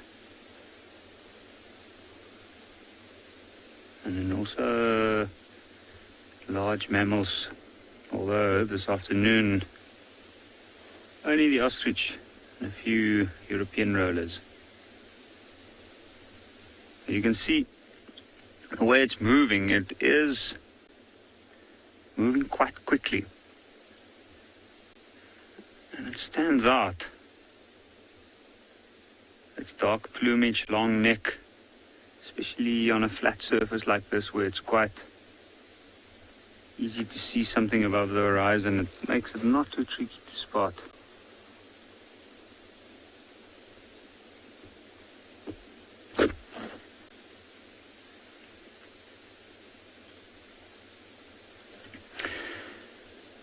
Olivia, if I'm not mistaken, ostriches have been clocked at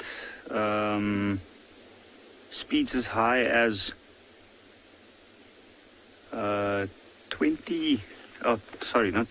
70 kilometers an hour.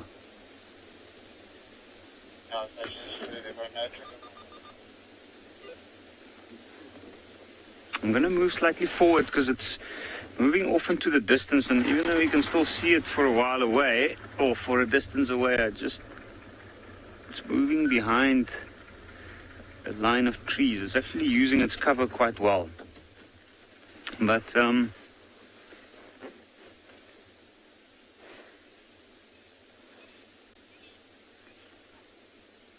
it is a fast runner, but it's also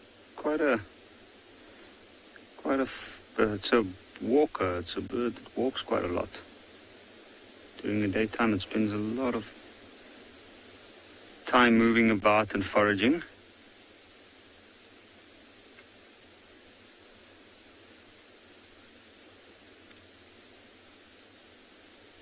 And what I find quite interesting is I know they do eat grass, but what I'm noticing is their head's just going down into the grass. So it's not completely disappearing. So it doesn't look like it's moving down below, trying to pluck out grasses or trying to get to something in the grass. It's actually stripping off the flowering parts of the grass.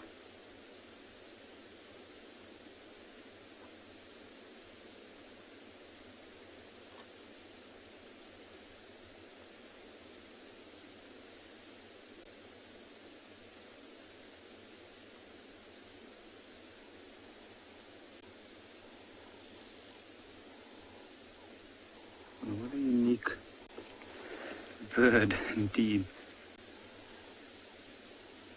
At one point, a couple of years ago, we had a male and a few females that we used to see in this particular area regularly. In fact, not far from where this ostrich is, there used to be a nest. I know that female had surprising success with her young.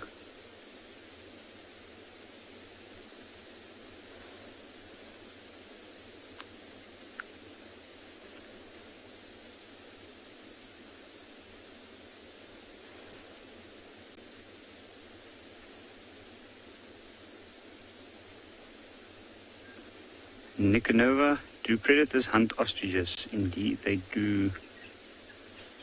The lion, the leopard, even the cheetah will go after them. Not sure about hyena, but I'll never count the hyena out. It must be quite a formidable prey to take down. I mean, unless they're able to sneak up onto it in this long grass and maybe pounce on it. And in open space, I'm sure the ostrich will be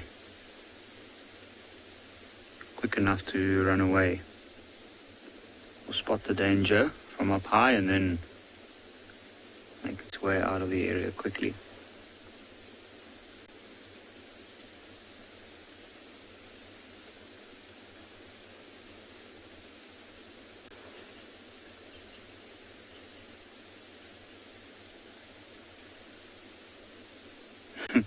Now you can only see the head popping out every now and again. It's almost as if it's completely disappeared along the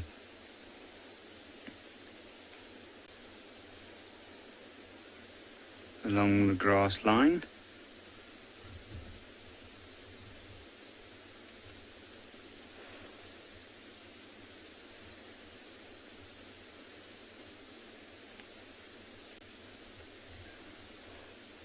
So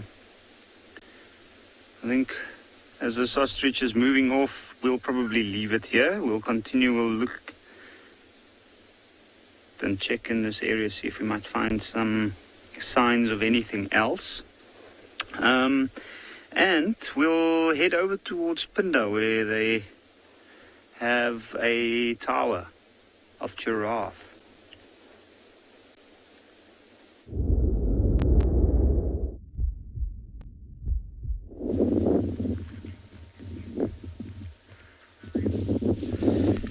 Welcome back to and beyond Pinda, where we actually were moving off and we found another journey. I know you can only see one for now, but they're quite spread out.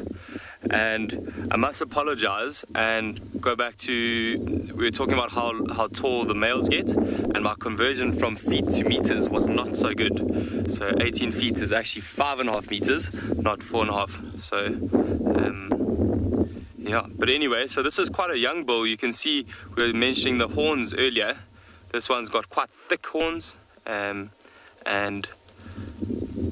balding on top. But there are also some zebra in frame as well. We often see zebra and giraffe in similar areas. The prominent trees that giraffe will feed on will often have beautiful luscious grass in between, which obviously the zebra would like to feed on. But I remember earlier we were speaking about the dung of giraffe, and as we were driving off I actually managed to find some. We were speaking about how small it is and how that they are ruminants, so that they feed over and over and chew over and over. So here's a small little pellet, and this is from a giraffe, and we can see quite a few of them. If you look on the end here, it's got like quite a sharp point, so that would be the front, and that's the part that comes off first, but it fits in quite well. If you can see there, it almost is like a groove, so when they're coming out it's almost like that. But if we break this one open now, you can see inside there's all this finely chewed up leaves, Quite amazing. You can see little bits of stuff that was once a leaf. So that's what a giraffe dung looks like, for all of you that haven't seen it before. Quite interesting. And I did try and look for the driest dung that I could find. I know you guys might think it's quite gross, but yeah, it's not. It's very, very dry, quite old, so don't worry about it. And I've got some hand sanitizer for just now.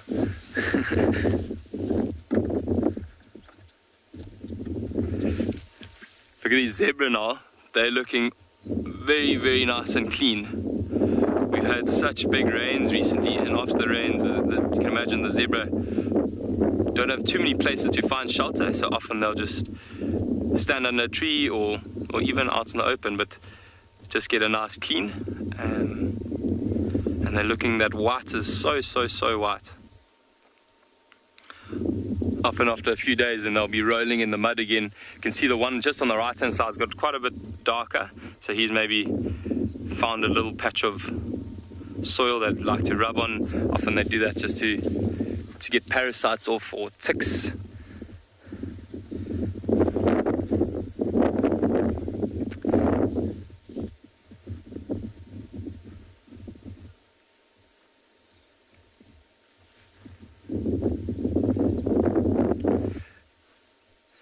If you look at this one on the left, this the giraffe, on the left, slowly make its way towards these two females that are just to the right.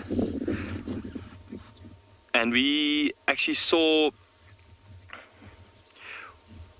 the male doing the phlegm and grimace, which is when they take a little bit of urine from the female and they breathe it in over a special organ at the back of their throat, and this organ just tells them all the details about the female, whether she's ready to mate with, and all the important things that male needs to know. But as we were mentioning earlier, he is quite a young one, so we wouldn't expect him to actually end up being the one that's mating if she wasn't estrus. I'm sure one of the larger bulls around, the more dominant bulls, would chase him away, and we actually saw one of the females chase him away. So that was quite interesting. It'll be quite cool if he decides to try it again, but he might be a bit intimidated. But Giselle, back to your question, that's absolutely correct. So every single giraffe has a different pattern, and it's almost similar to our fingerprints. What is exactly the same, each unique and diverse. And not only the pattern, but also the colors. So some will be slightly darker, some will be lighter, and there are multiple different species of giraffe. So each giraffe species also has a very distinctive pattern and outline. But these are called the southern giraffe.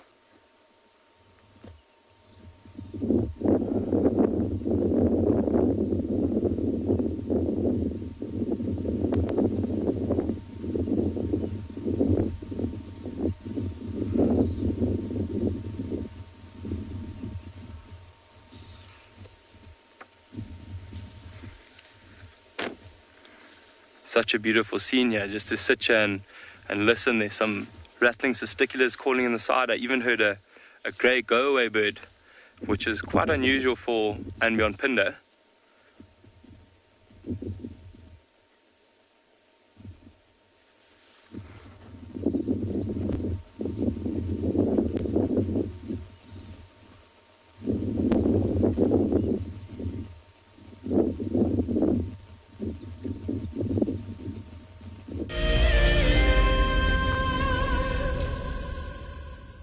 When on safari, there is nothing better than an evening spent under the stars chatting around a fire, with the sounds of the wild all around you.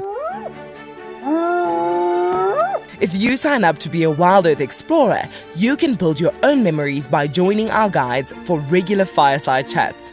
Subscription payments can be made by PayPal, credit card, and now bank transfer. Wild Earth Explorers, it's in your nature. Riverbeds are a great way to find water and look for places where elephant have excavated hollows. You can then dig into the sand, and after a couple of feet you should find damp sand, which then can be squeezed out or siphoned off for water. And with water being one of our scarcest resources, it it is a good idea to conserve water where and how you can. My name is Ross and I'm a field guide at and beyond Pinhole Private Game Reserve. I love getting questions from guests on Wild Earth because I love sharing and learning information about nature with new people, and it also makes me feel like you're all joining me in real life. If you want to ask a question on Wild Earth, then you need to register on our website. Once registered, go to our live safari page and submit your question below our live feed. Look at this, the little one is up and about.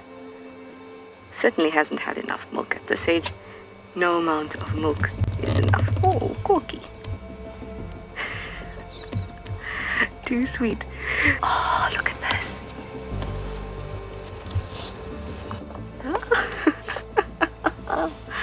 That is stunning. Tune into Wild Earth every single day. It's in your nature.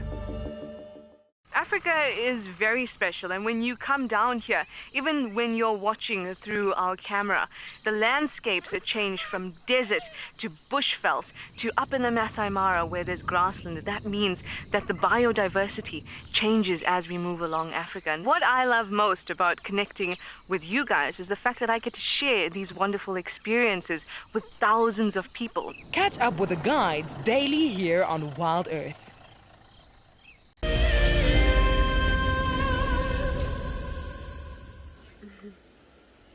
Welcome back, everybody. I was just commenting on how dirty my fingers are from all the digging in the mud and the dirt. But talking about grasses once again and insects, we've got another one. This, everybody, is a pepper tick. Pepper tick, these are the fellows that no one is wanting to get on them at the moment. The reason they're called pepper ticks, because they're the size of pepper grains. Very, very small. It is tiny. That is minuscule. And that is next to a grass seed. That grass seed is probably eaten by birds, distributed by birds. So that tick is waiting for a herbivore animal to move through so that it can suck onto it and eat its blood, suck its blood, and then grow into a big, fat, juicy tick, which then will continue the cycle of giving back to the nutrients. So another very, very good example of animals that utilize the environment for themselves. And ticks will often sit on the end of grass stalks like this and do something known as questing. Let's see if it works. They often respond to carbon dioxide.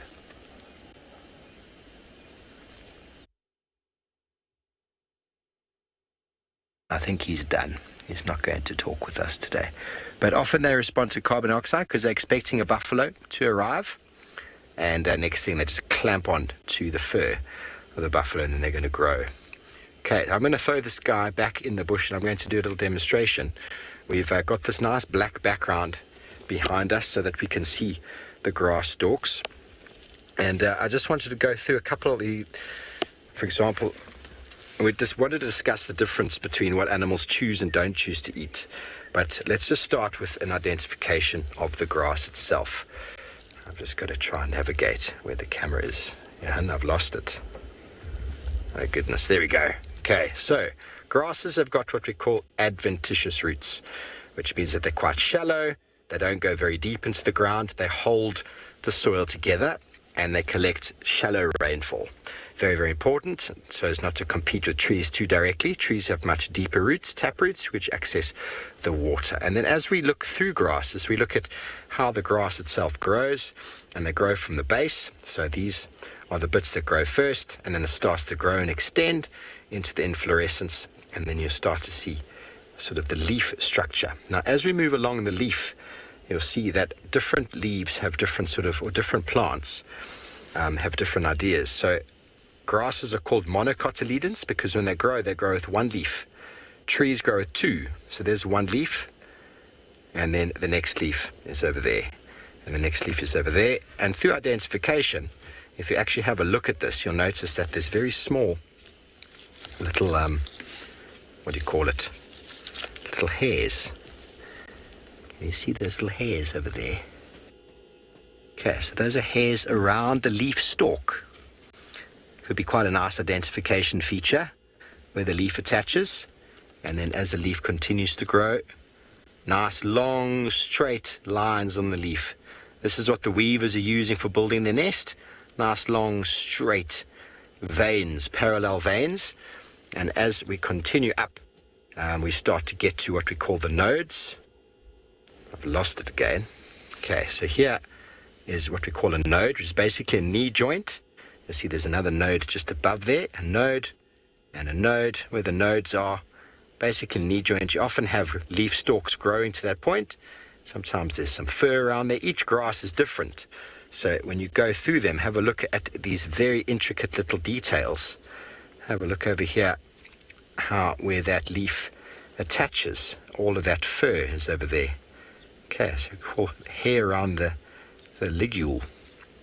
Okay, so very important characteristic of some grasses. And there is the node again. In between the node is called the internode.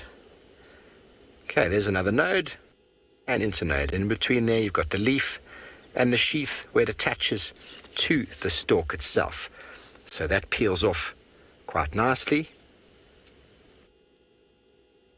And this is essentially what animals feed on, is the leaves. But some leaves are tasted than others, and this plant itself is called stink grass. And if I crush it, that has got a very, very strong chemical smell. And we talk about palatable versus non-palatable grasses. They've got lots of chemicals. You can actually smell the chemical. They don't digest very well. And grasses, they've got lots of fiber, cellulose. We spoke about the elephant dung earlier with the cellulose. Is not digested very well. So animals leave cellulose and chemicals alone. They look for the sweet grasses that are very low. And this grass, stink grass, has got nutrients in it right now, but it's got lots of chemicals and it's eaten now. But as the season goes on, it's not going to get eaten at all. And that serves a very important function. As we keep going up, we'll show you how to identify this particular type. Have a look on that node there, how many fur, how much hair is on there. Isn't that interesting? Very easy to identify. And again, more fur on the nodes. And as we get to the inflorescence, inflorescence is the flower, and you can see it's almost finger-like. It's got a bit of a purple tinge to it. And there are actually little pinholes inside the inflorescence, which is impossible for you to see now. But there's little pinholes just sort of inside those little bits there. Each of these are seeds.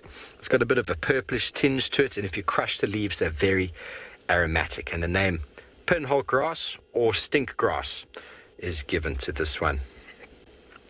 So this is a grass that this time of year is eaten, but for the most part it's not eaten. And being an increaser too, it's a grass that increases when there's too many animals around. It's also subclimax, which means it protects the soil, which means no one eats it and it stays in an area that gets overutilized. So its ecological role is to support the soil.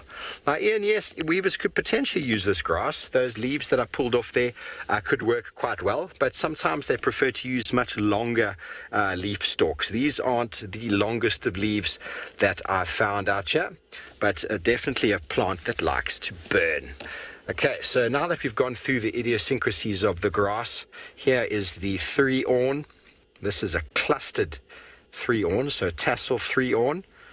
Aristida congesta, nice to see up and close. You can see that there is the seed and the awn will fall down. So that is a very, very, very, very pioneer-like grass, and there's its cousin, the spreading three-awn, which looks very, very similar. Very similar, but this one has got some spreading branchlets.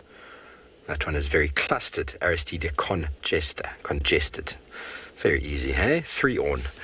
And then, what have we got? Very nice. Increaser 2, the signal grass we spoke about earlier. There, those little seeds there, eaten by birds. Look how lovely they are arranged on the end there. And the signal, so left is to Paris and New York. Juma this way, Arethusa that way. Very, very nice, different inflorescence.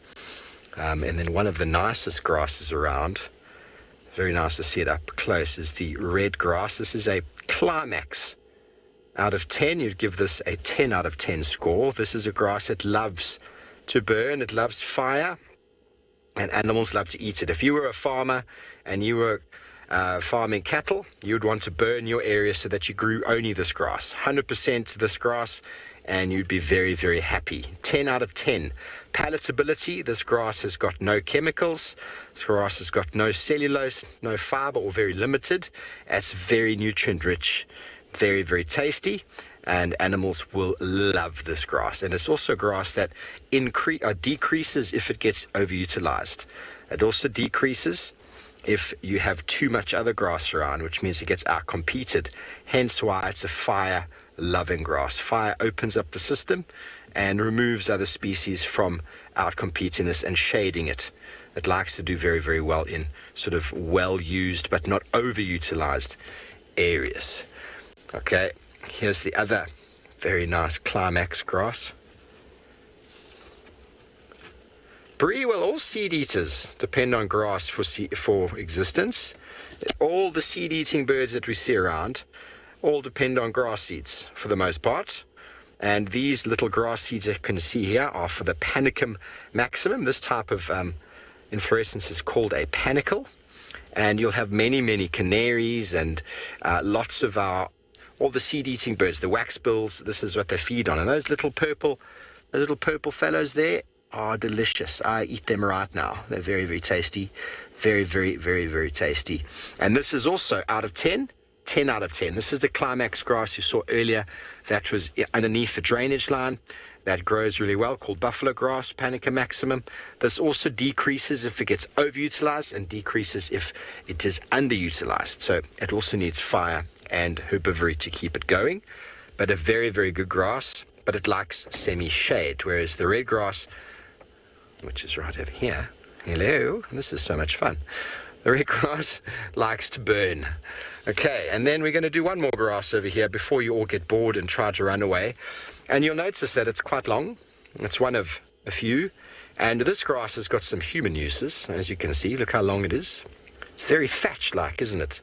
This is one of our grasses that's used for making thatch. This is actually known as turpentine grass. And the leaves, as you can imagine, the name turpentine, it stinks. Smells of chemicals, it smells of turpentine, smells of fuel, and you can actually weave baskets out of this, and it's been used to weave baskets to keep rodents away. And here, are you ready? It keeps going, doesn't it? That's why we use it for thatching, one of the many. And here's my hand, my very dirty nails, I do apologize. And here comes the very messy thatch grass, the turpentine grass. Very easily identified, very messy accumulation of seeds there in the top. So this is what we call an increaser 1. We haven't discussed increaser 1 before, but you noticed how tall and long it was. That's because that is thatch. That is cellulose. So the cellulose, together with the chemicals, makes this grass unpalatable, because cellulose is not easily broken down. That's why we find it in rhino dung and we find it in elephant dung, because cellulose doesn't break down well. That's why we use it in thatching, and so animals will avoid something like this. And being an increaser 1, it increases when there's no one around, so it does very well far away from water, which means it is a fire-driven grass as well. Okay, well, I hope you've enjoyed all of our grass chats and inflorescence. We'll still try and do a bit more as we go, but we're going to send you over to Ambion-Pinda with a beautiful sunset.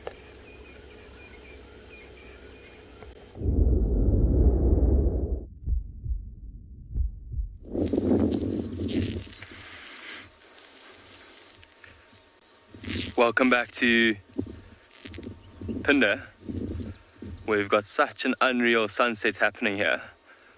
We've got what looks like a bit of a storm approaching from the left-hand side, from the south, and the sun just shining through those clouds.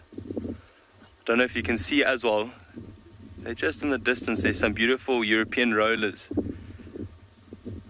just flying around, catching the insects that are about to hatch and expose themselves.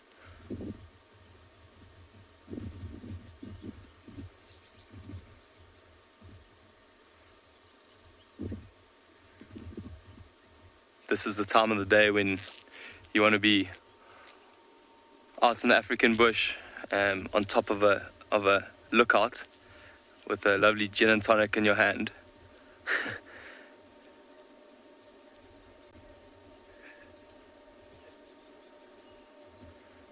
Look at that beautiful little red outline on the cloud there. Almost looks like a lightning bolt.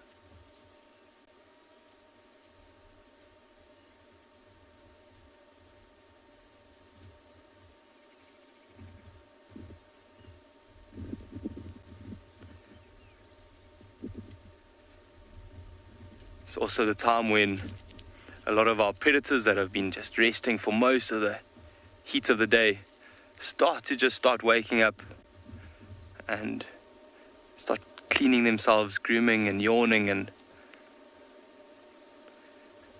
preparing themselves for a night out.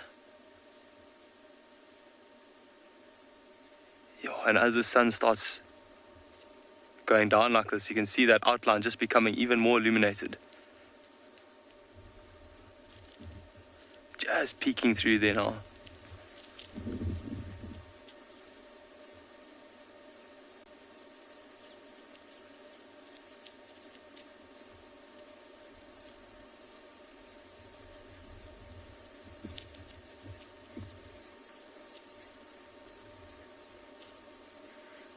Yeah, isn't it just, Antoinette? It's really, really awesome. And Simon and I were just driving around and weren't really taking notice, and then Simon pointed out and said, look at that. And something you can just stare at and captivates all your attention.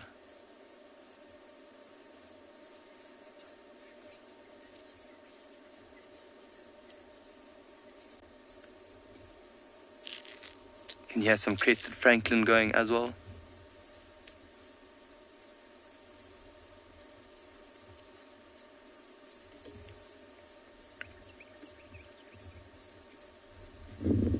We're really blessed at Pinda to have a lot of mountains around. We're on the Lubombo mountain range, just on the southern tip, and often at this time we'll go and find the highest point that we can and watch the sun just going down like this. Even though you can't really see the sun, you can see the beautiful silhouettes of the mountains in the background too.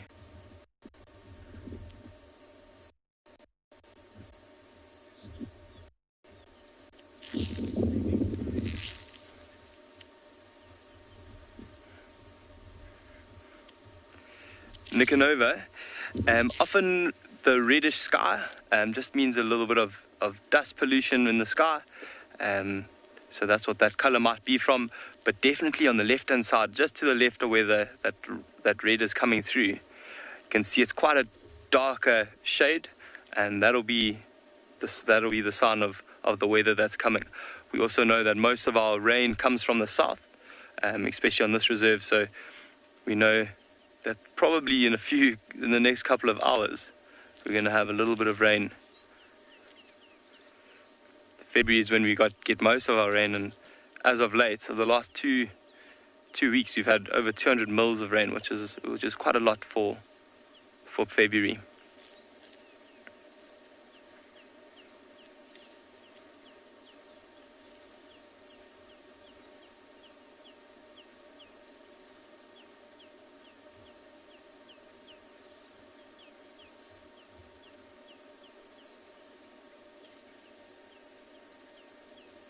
Hoping that doesn't continue into tomorrow morning, because then you won't be seeing us out on drive, unfortunately. But hopefully we have some lovely rain tonight.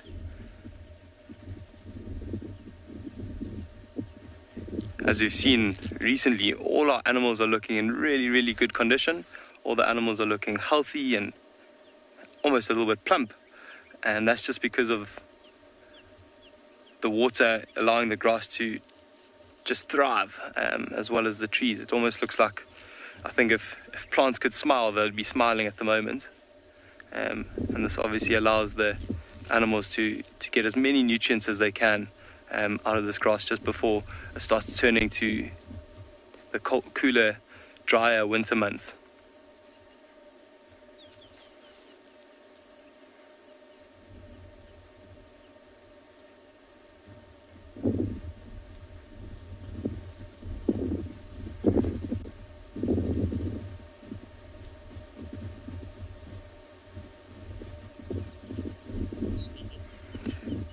is also the time where animals that we've been seeing this afternoon, like giraffe and zebra, will be starting to look for a place, nice open area to spend the night. They'll be getting their last little bit of food in for the day, and then look for an open area that they can obviously see and hear for a little bit further.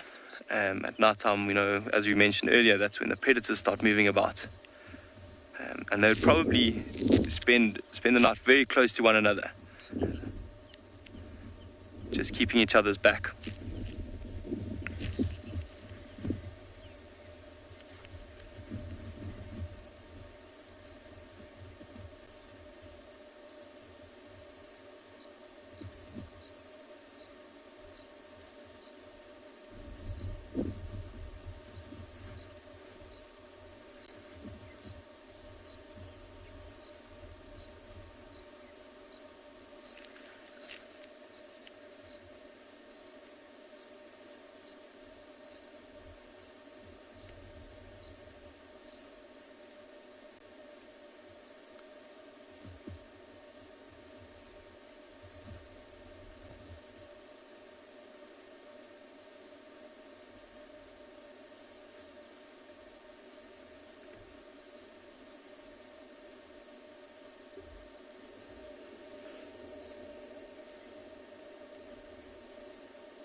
You can actually just hear the low rumble of the thunder in the distance too.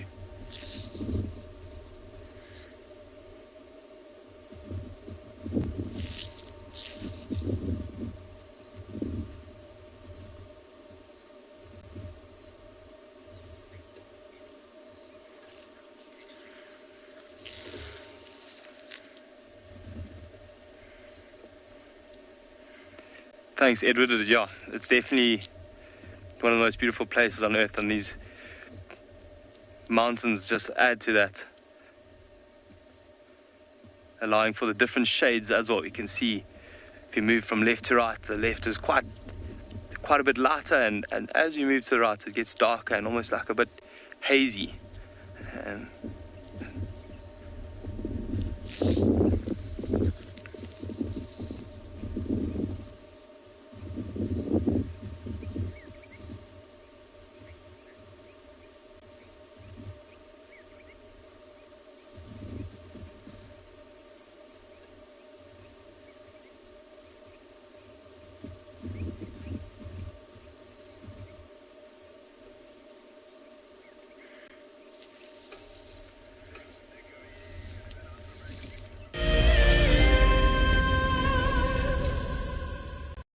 February is the month of love, and nature is no exception.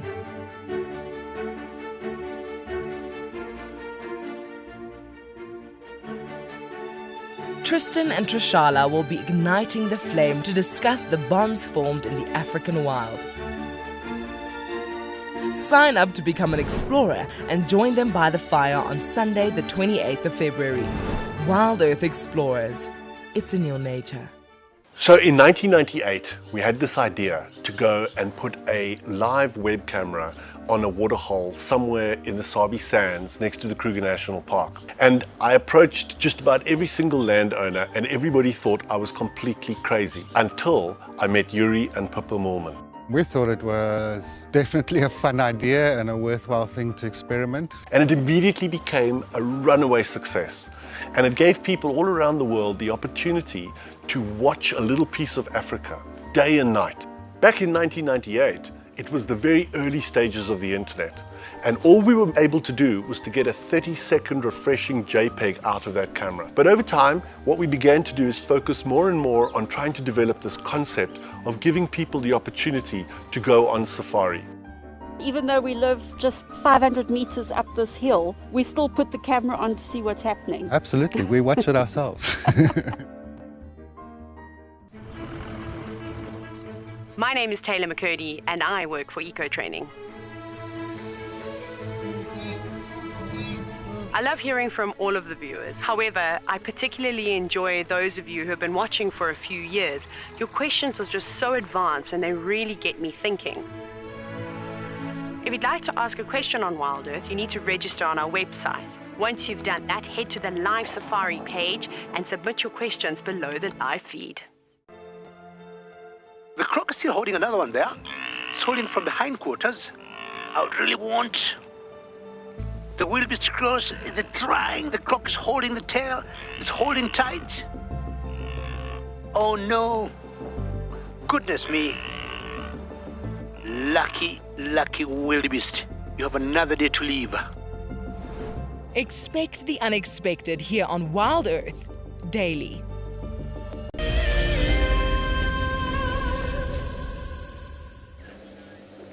We are on our way to go check out Tlalamba's kill from this morning again. We did it at the beginning of drive. Apparently it's nearby. So we're going to go have a look. And then we came across this young male who's been terrorizing this marula tree. He's been shaking it to get marulas to fall. He's done it twice now, so I'm hoping that he'll do it again. Now, it's because of this exact act that marulas have evolved to drop their fruit before they're ripened, so that elephants don't have to push them down in order to get fruit. They'll ripen on the ground. And if you've ever seen a marula tree and in season, you'll find that there's lots of green marulas that are slowly starting to turn yellow beneath them, or beneath the branches. So the idea is that the elephants will go after those and not break branches or push over trees.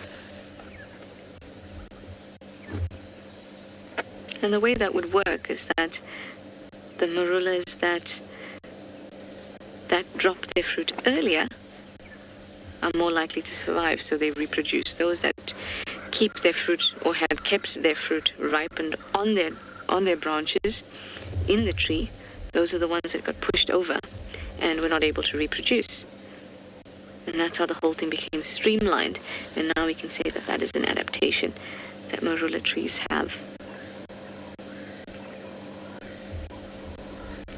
Now he's a bit fussy, so I don't want to reposition too much, and I hope that he'll come back up, or come back out, and shake the tree again. Although I must say, after 2 shakes of an elephant, perhaps all the marulas that are going to drop have already dropped.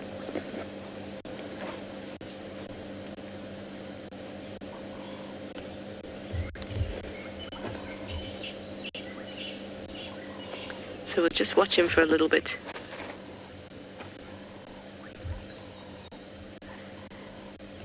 But he seems to have also discovered that there aren't many marulas left there. Okay, well, we're going to head down and hopefully see our girl Tlalamba, and we're going to send you over to a stunning sunset at Angala.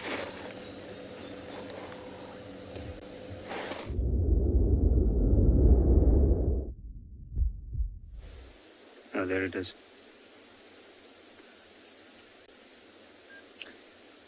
And talking about elephants going behind the bush, we just have one walking out of the bush. And in the background we have this absolutely stunning sunset.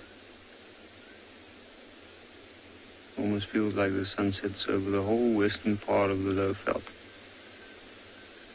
There's the elephant bull just casually strolling along on his own.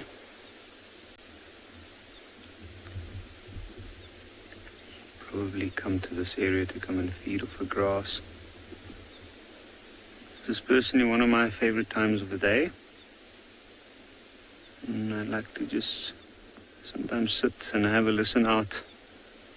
By now, the animals that move after dark might start to show some signs, and it's a good time to listen out for any signs, any calls of lions or hyenas.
Lauren, I agree with you. This is literally a picture-perfect sunset.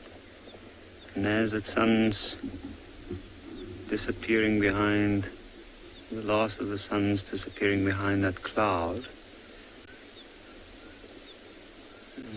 we can notice the outline of the Drakensberg Mountains, the northernmost side of it, the biggest mountain range in South Africa.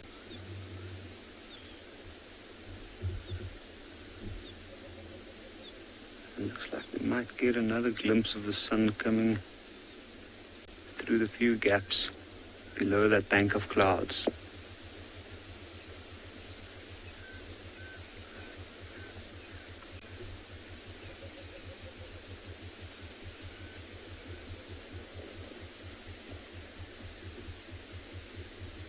Almost looks like the embers of coals in a bushfire. Talking about bushfire, as that sun's disappearing, it's also still quite hot here. And I saw that elephant earlier on was flapping his ears.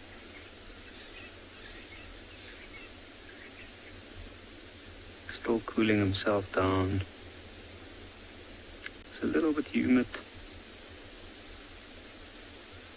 I'm sure that bank of clouds there has probably got a little bit to do with that.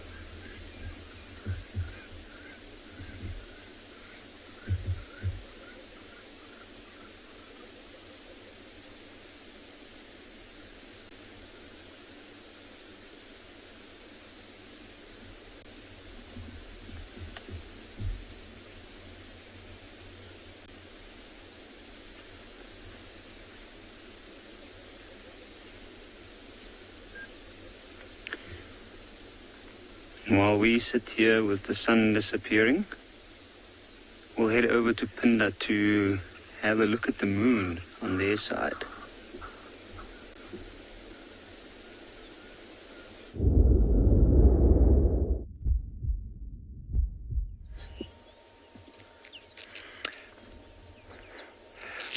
Welcome back, where we've just gone from a beautiful sunset to this beautifully well illuminated moon. Really, really pretty, and it's in the phase of waxing gibbous, which means it's just about to go into full moon. But if we just go down towards our left now, we've got these two beautiful male giraffe who are actually just starting to spar as the sun's setting and the light's fading. You can see them lining up next to each other, neck to neck. They are still quite young males, so they're not going at it too intensively.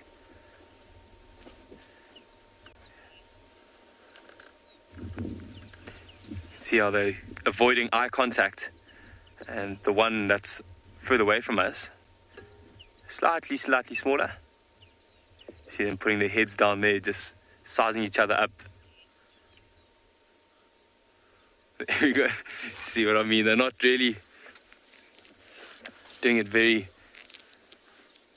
very hard, but they are just practicing for one day. Oh, nice bum shot there. So when they're bigger and are fighting quite seriously, they'll aim more for the ribs, just behind the legs there, and also for the neck, like that. That's quite a new technique I haven't seen before, with the backwards headshot.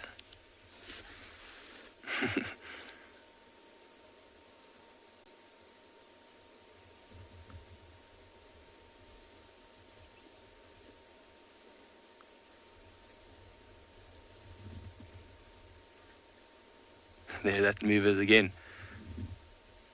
Wonder if he's going to patent it.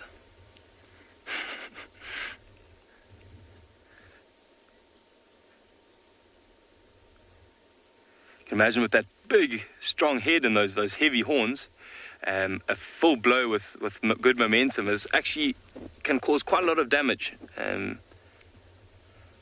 heard that they can actually paralyze one another if it hits it in the right spot. You can imagine a fully grown male fighting against one of these guys. If one of them was a bit over brave and stuck it out, I'm sure he could get himself into quite a lot of trouble. You can see the one that's closest to us also getting very dark, and as he gets older, I'm sure he's going to get a lot darker, especially there on the neck.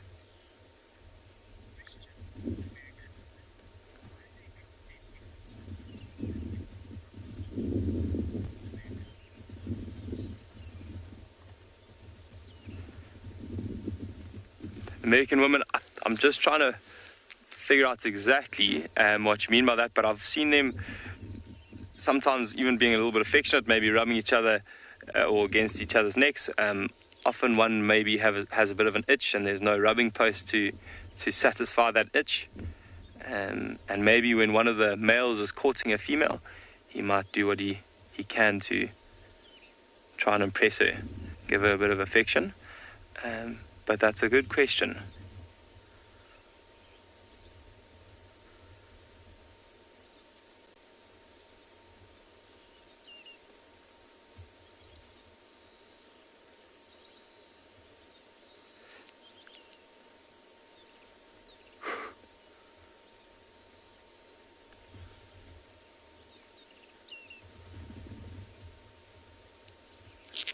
I don't know if you heard that, but that low rumble of the storm approaching is happening again.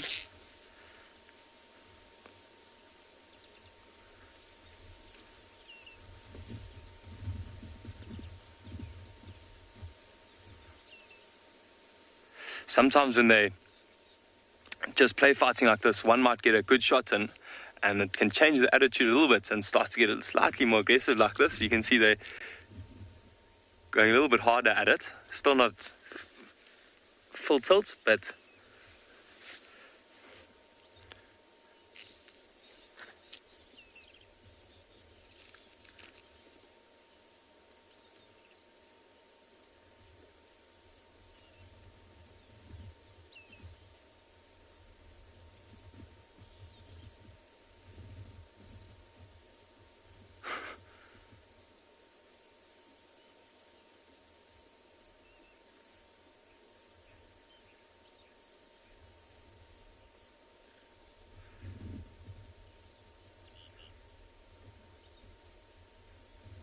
the smaller one seems to be more into this fight than the slightly larger one.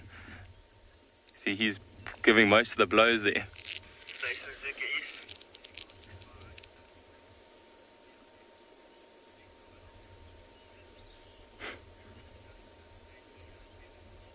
See the larger one just kind of facing away from him, not really too interested.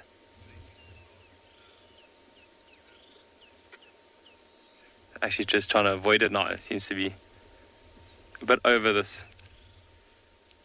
playfulness.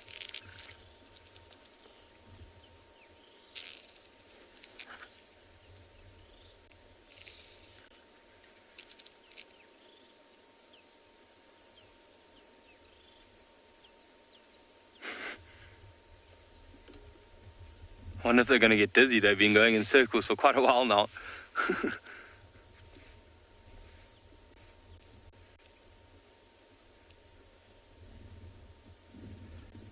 But it's really important for them to develop these skills, especially before they start competing with slightly more experienced bull,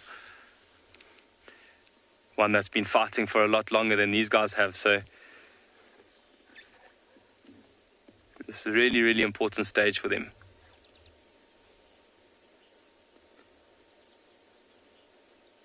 Similar to maybe lion cubs that are stalking one another and interacting and play fighting and catching grasshoppers.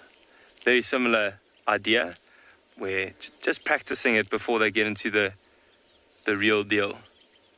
Developing those skills and using their instinct.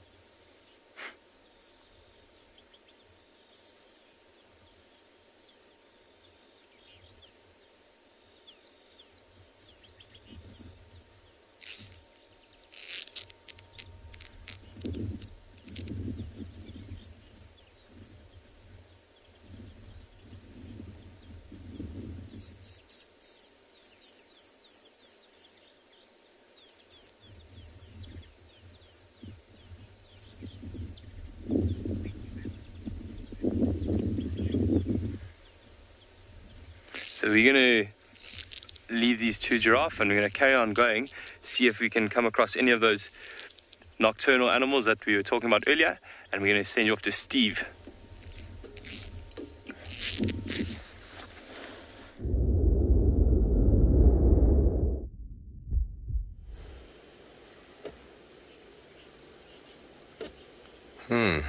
Well, everybody, welcome back. Sorry, it's been interesting just sitting and waiting and enjoying the moon as it grows in the distance. It'll be full moon probably the next 3 days or so. Anyway, we promised you to culminate in a succession discussion, hence why I'm on the floor with my umbilical cord here so that you can hear me. I can't hear any communications, so questions to me directly now will have to come through Johan. So let's try to get through this before we lose light. Succession is a blank slate. There were plants here once before, and now we have an open patch of ground. Okay, now what happens? Along comes an antelope, like a steenbok over here, and damages the ground. Remember, the ground's quite hard. This is a bit of an erosion bed, so it's not the hardest of grounds, but the ground is quite hard. So here's a steenbok track, so we can mimic it with sort of a movement just to damage the soil, because the soil forms a bit of a crust. So the importance of the herbivore here is important because they are able to turn this crust over. Sometimes the crust can be very, very hard and impossible for the ground to basically be accessed. Along comes some seeds, an example, this carrot seed, and they blow in to these holes on the ground, or they just blow along and then get stepped into the holes in the ground. And lo and behold, along comes a little bit of rain. Rain, rain, rain. And then those seeds germinate and they form a small little pioneer plant, like this one, for example. Okay, now have a look. Not an enormous amount has changed, but now we've got some access to the nutrients in the soil. We've got some access to the water in the ground. There's a small amount of shade, and lo and behold, a little bit of organic material has now fallen off. Some more seeds have been generated by this plant itself, and next to it there's some leaves that fall off. And then along comes an animal, and the animal moves through again, and they maybe drop a little bit of dung, maybe a little bit of urine, which has got some nitrogen in it, and some water, a little bit more. And slowly but surely this is starting to change. Where the organic material is, you've now got certain insects that are maybe starting to break it down, microbes that are starting to turn it back into the soil, ants that are burrowing to pick up the seeds to take them under the ground, and lo and behold, the seed of a much more established grass finds foot and decides it's going to root in the ground right next to it. Now look at the difference between that pioneer and that sort of subclimax. Hello, subclimax. Normally the rooting happens a bit better than what I'm doing here, but have a look at how much more shade has been provided, although this is also a pioneer, so it's not an enormous difference. Another pioneer that has decided to grow moves in from the side. This is a grass called couch grass, which is actually very special grass. You have a look at it over here. This is what we call stolons, okay? This is where it is rooted, and as it grows along the ground, it roots itself. So this is actually one of those special grasses that grows, and a stolon is basically above ground root system. So it grows, and then it roots, and it grows, and it roots. So this one starts off probably over there, and it moves into this area, and it starts to hold the ground more. Look how this whole area is changing, and now more moisture into the mix. A couple more animals move through. There's a little bit more, and they're feeding. You see, the animals have come to eat. There's a little bit more sort of disturbance to the ground, more rain, because, you know, it's a seasonal area. A tree seed moves in, and now we're starting to see a little bit more shade because this is producing more organic material. There's more leaf matter falling down, more leaf matter falling on the ground, a little bit more shade forming. Now this doesn't happen overnight, everybody. This is sort of a slow process. Some more seed starts to fall in, some little wild flowers, their seeds fall in as well. And wildflowers are generally annuals, so they pop up next season. And there we go. We've got a little wildflower. The little wild aniseed has popped up. More seeds, organic material. And of course, it's raining again. Raining again. This lovely little garden developing. Remember what it used to look like?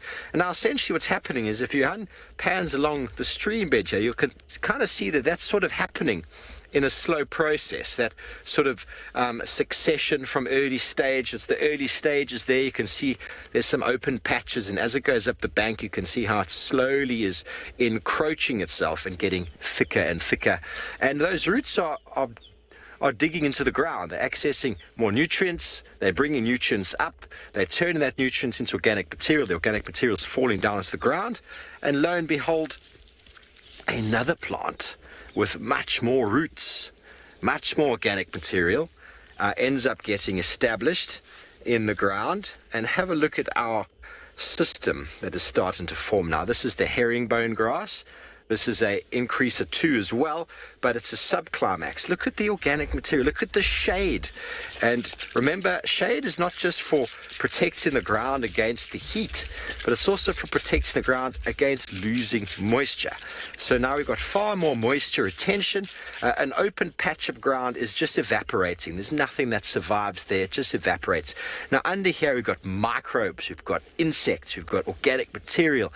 We've got all sorts of things that are sort of doing their thing in the ground. And of course, more animals come along. And what do? They have a poo, and then an elephant comes along, and elephant dung. Look at all of that organic material there, which is one elephant dropping. And look at the shade underneath there, and also the moisture that this will hold over time. That organic material with the seeds that they bring in starts to sort of change the sort of environment. And can you see already now we're sort of in the subclimax sort of stage.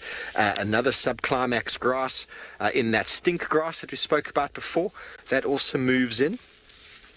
And now we're getting really quite a bit of sort of ground cover. And some of the branches will fall over, as they do. They fall over, and it's very, very natural. An elephant walked through here, or a buffalo, and trampled the grass. The grass is now flat on the ground, and that grass isn't going to grow very well. It's just going to return back to the soil. But the shade element that it creates, now we've got a subclimax vegetation state. Now, obviously, at this point, that can get ripped up and completely removed and back to beginning stage, or in comes your climax, which then moves in, and look at this grass material that is now shading over the area. And so now we've gone from that one patch in the beginning with almost no organic material, no shade, no seeds, to suddenly this. And it's basically completely covering the soil. And along comes an animal and destroys it all, and back to the beginning. So it's a cycle. It's very interesting. Keeps me entertained. I hope you've enjoyed it too. But we're going to send you over to somewhere else, and I'm going to get back on the vehicle.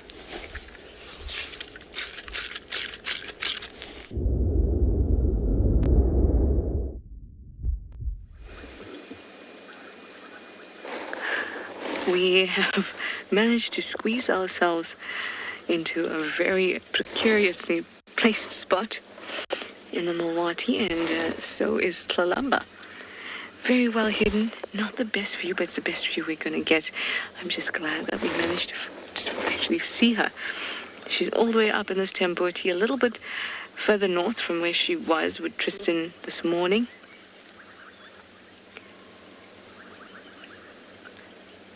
And she's just moved her kill a little bit further up the tree. It's a beautiful, beautiful spot, but just, I mean, if I were a leopard, I think this would be an ideal spot to feast on my dinner. It's also Tambotis that can be straight and tall trees.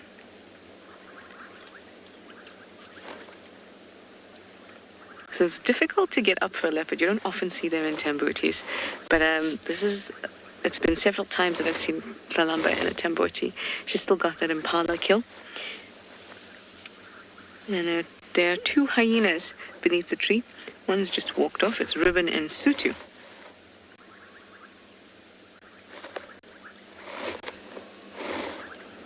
Listen to these beautiful evening sounds. Look at that. Look at how difficult it is to drive right by and not even see her. In fact, you wouldn't even have the opportunity to drive by, because you have to off-road to get here. Luckily, things are pretty stable. There's the Mulwati in the distance there, or in the background.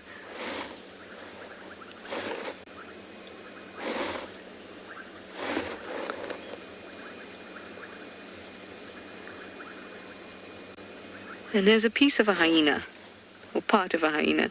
I think it's Sutu still. Ribbon has wandered off.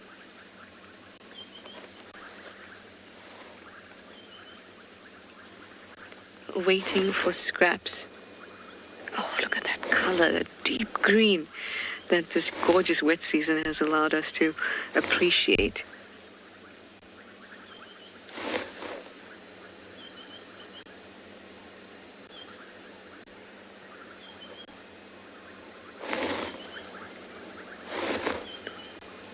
Look at her, moving, moving, moving, waiting for something to fall. Doesn't it almost look rainforesty? So thick and lush.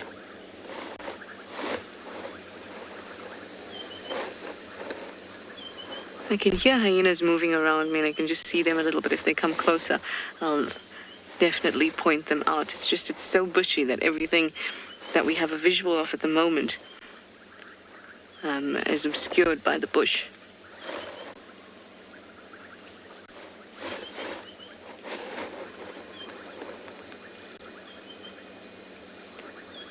And even though there's still a lot of light because of the canopy of the Tamboti, and Tambotis grow in groves, so there'll be a number of them growing in the same area as is the case here.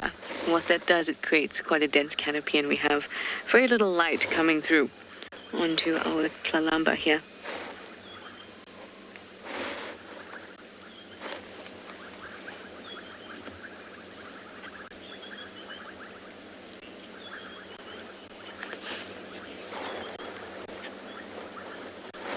Hi, Rupman. You're 6 years old. You'd like to know, how do leopards climb trees exactly? Well, they have a really strong, stocky body. There goes a hyena. Hello. And here comes another. So Rupman, they have strong, stocky bodies, and they have claws that allow them to climb the trees. So the claws give them traction or grip. So they allow them to grip on, but it's their muscles that actually pull them up. Oh, hyena commotion going on there. The muscles allow them to pull themselves up, and not just themselves, but also their prey. Look how dense it is. It's so difficult to get a good visual. Now, what also helps them climb up is a tree that's got lots of branches, and like a marula where the bark is not smooth. That also allows them to get a little bit extra grip. But having branches coming out at different heights of the tree allows them to kind of move from one point to another. And that's really helpful. That's why when I mentioned that Tlalamba is in this Tamboti, well, that's exactly why I mentioned it, because it doesn't have those branches that kind of go off at different lengths. All the branches are concentrated at the top. So she needs to climb all the way and pull her weight all the way to the top before she can have a release and relax her muscles. But luckily, the bark of the Tamboti is fissured enough to give her some grip. Now, there isn't too much light, but maybe we'll just get a last little look at her, because I'm afraid with this visual, and she's not going to come down because there's still some feeding to be done, but with this visual we may not see much.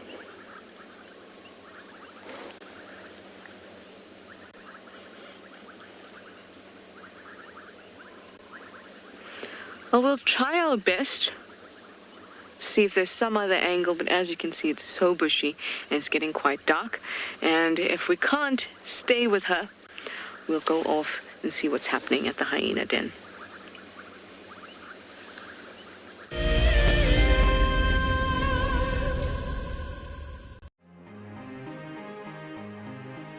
Hi, I'm Sue. I'm from South Africa and I'm the incredibly lucky winner of the Tswalu competition.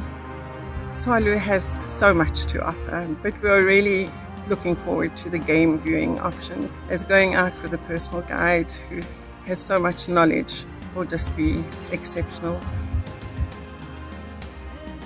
Motsi Lodge looks absolutely amazing and we're so looking forward to spending time there. It really is out of this world. I only registered as an explorer towards the end of January, so when the email arrived stating that I was the winner, it took me totally by surprise. I'd just like to thank Wild Earth and Tswalu for this most incredible prize. It really is a dream come true. Wild Earth Explorers, it's in your nature. The reason why we see that wildebeest by himself is because he's a male, or a bull, as we typically would call him. And what he does is that he marks and defends an area. Essentially, he is looking for the ultimate piece of land or prime property. Needs to have good grazing, needs to have a water source close by. And not too far away from here, there's a sickle bush thicket that would provide just enough shelter from the wind and the rain. My name is Lauren and I'm currently working in Djuma Private Game Reserve here in South Africa. I love answering your questions during the live safaris. It's my favorite part. It feels like you're on the vehicle with me and I'm able to teach you exactly what you want to know. If you want to ask a question on Wild Earth, then you need to register on our website. Once registered, you must go to the live safari page and ask your question below the live feed.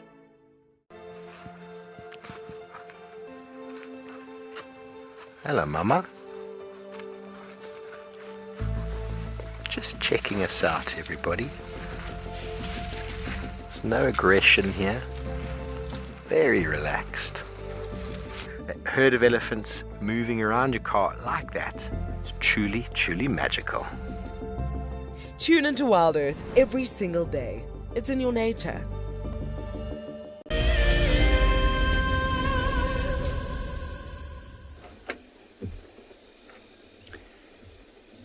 So we've just been moving from the one clearing to the next this afternoon, and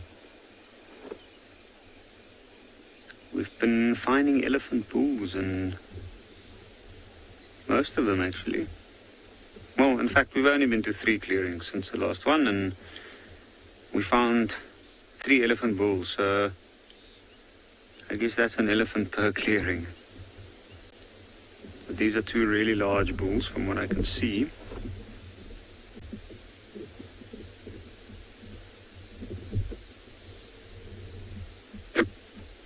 And I notice that their ears are still flapping.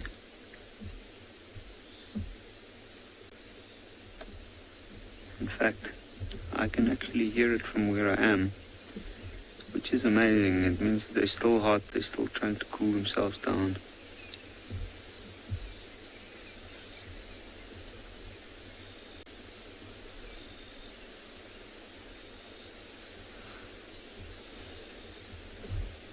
I can hear the one sounds like he's actually busy throwing some mud on him. I just want to move a little bit forward because it looks like there might be a pan of some sorts up ahead. Oh no, he's going to move out from behind. I'll move a few meters forward.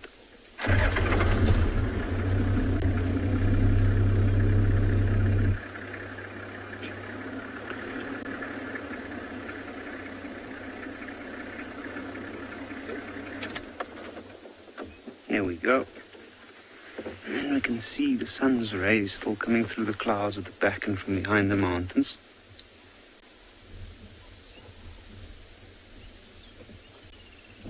In that little depression there in front of the elephant, I'm sure there's a wallow of some sorts.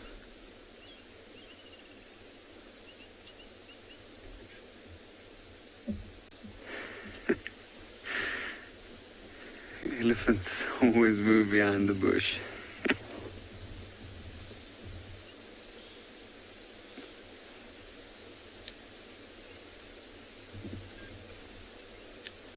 Randy, if I have your question correctly, you're asking what type of feet does elephants have? They have quite large, round feet. Oh, I think I apologize. I think what type of teeth do elephants have? They have a flat ridge of molars, both at the top and the bottom. And these, with the age, as they age, kind of wears down and moves out and gets replaced by a new set of molars that moves into the place of the old ones. So it's teeth for grinding. Plant material, bark. And it's amazing, the trunk aids a big part within the way they feed, because the trunk essentially is what helps them break off manageable pieces or sizes.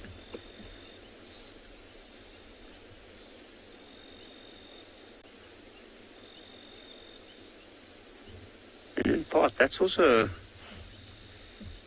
why, besides the nutritional value, that's why they eat so much grass in the summertime. Quite good at searching for the best type of grass. It's a large animal and it needs a lot of food.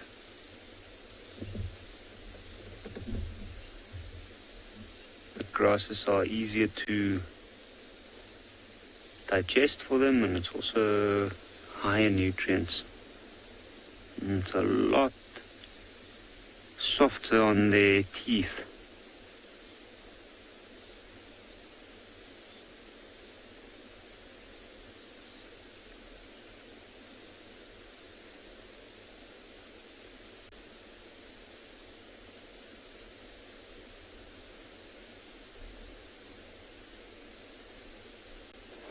Now, these two are quite large bulls. They don't look... Well, the one I saw from a different angle earlier looked like it might be a mature bull. The other one looks slightly younger, and I think that you do find that younger bulls will travel with the older ones. It's kind of, in a way, a learning school for them. It's also a way they get taught some discipline. There's definitely some form of a hierarchy. The older, bigger bull usually have the right of way. That's why this is a situation that's not too uncommon. You do often find elephant bulls. These two, I didn't see any signs of them being in must, so they've probably moved away from areas with herds, and they're here specifically for the food in this area.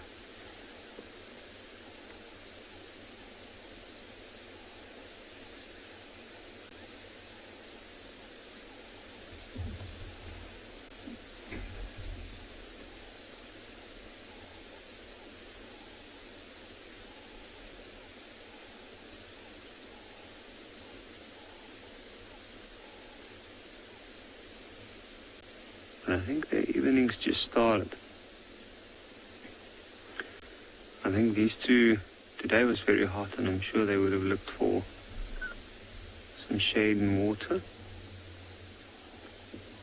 And now that the cool air of the evening is starting to move in, they'll more than likely feed for quite some time. They might actually spend a lot of time in this very clearing before they move to the next, or down to the river.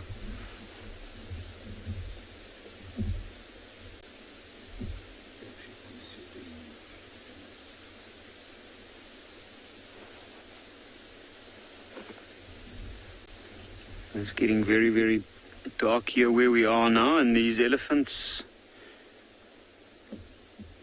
the color of the skin make them blend in perfectly.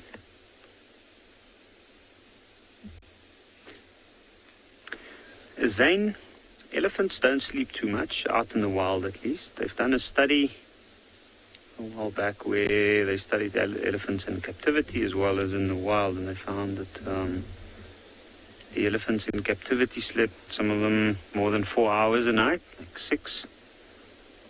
In some cases where the elephants out in the wild, they found on average slept only 2 hours. And I know one of the reasons that they gave for that is the social pressure from other elephants within the area. So that's amazing, like elephant herds are actually under a little bit of stress from other animals, and that's why we saw a younger bull elephant earlier this afternoon, and even though he was on his own and feeding, he looked like he had a bit of stress, which makes me think or wonder, do they actually get put under pressure by these larger bulls? I'm sure they do, because if these bulls move into an area, those ones have to move out. But there's a nightjar coming up. But because we can't see those elephants clearly anymore, and they look like they're going the opposite direction that we are, I think we're going to continue and maybe look if we might get lucky with a nocturnal animal on the road. Maybe a leopard. Still wishing for that leopard. Haven't seen a leopard in a while.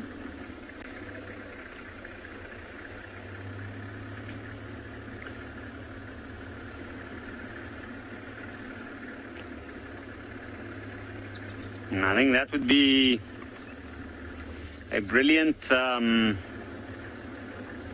surprise on Angala at this point.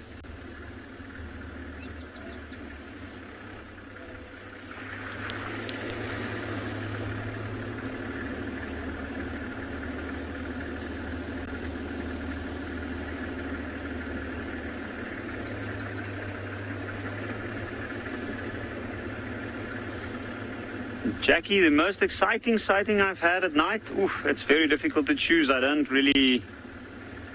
can't really say specifically that sighting is my favorite or most exciting. I've seen a lot of exciting stuff, and in a way, everything to me is exciting. Sometimes even a flower or a mouse. In fact, it's quite tricky seeing mouse or mice here. Especially now with this tall grass. You can get a glimpse of them running across the road every now and again. But I'd say the sightings of animals hunting, I do enjoy that. Even though we don't shine light on them. We usually just sit and listen out to the noises they make if they are successful, or when the hooves of the animals running away starts making noises.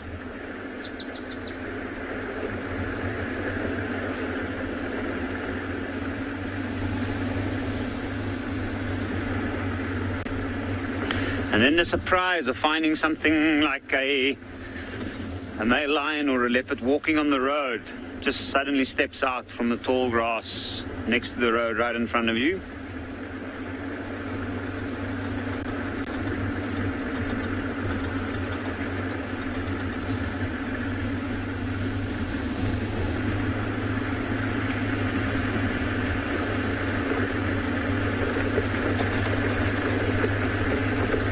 I do also enjoy hyenas after dark. They can be very exciting, especially if they're feeding around a carcass. Because at night time is when they're active. That's when the attention of other predators get drawn.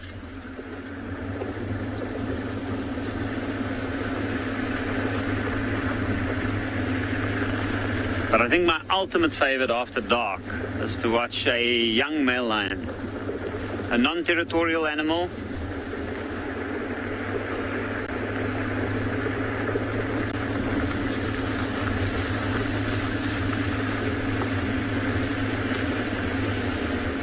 So, while we continue our search for nocturnal animals, we'll send you over to Tswalu with an owl.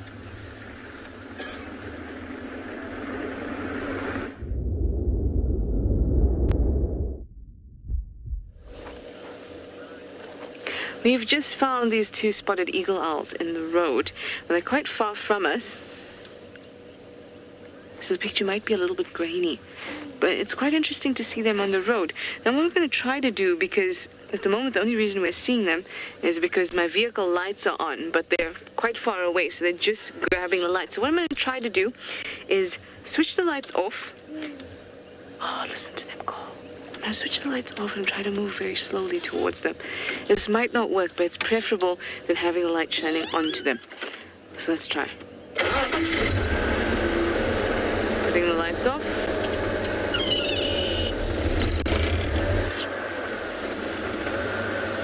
You can still see their eye shine. Oh no. Oh no. And they're off. But like I said, preferable than having the light shining right onto them. Oh well, it was nice to see them, right? Maybe if we move a little bit forward, we might be able to catch them again. So as you can see, we're in infrared now. That's because it is dark, and we don't want to shine artificial light on animals. What was really nice about that sighting, and why we're lucky that we got to see it, was that we had just arrived and we just found it. So they're still on the road again.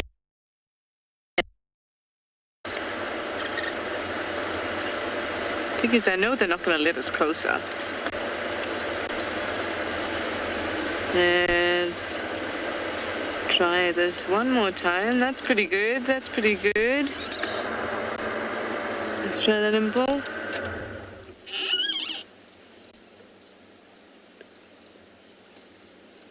Already flown off.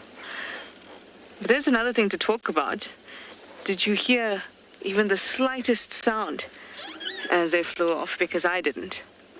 And that's testament to their adaptations. Ah, there we go. It looked like it landed on the ground. But that's testament to their adaptations of these frayed feathers that allow them to move silently through the air in the evenings, which is very, very important if you're an aerial nocturnal predator. Okay, let's see what else we can find. Leave these guys be. Obviously, we're messing around with their hunting strategy this evening of being on the road. So you'll find that lots of birds like to be on the roads in the evenings, especially if they're predators, because that makes it very easy for them to see their prey. There's no canopy above a road, right? It's clear, so they can easily see prey against the night sky.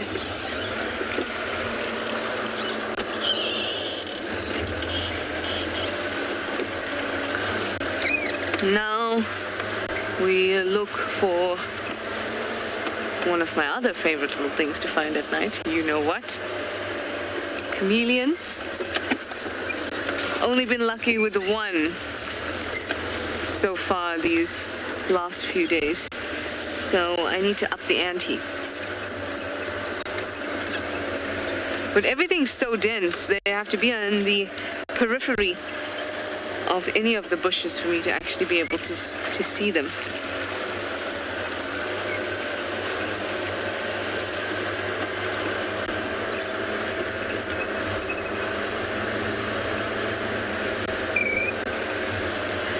Now at that Columbus sighting, we're actually quite far away from camp and from the hyena den. The hyena den's quite close to camp, so we'll try and make it there. But if not, we'll just look for a whole lot of little things along the way.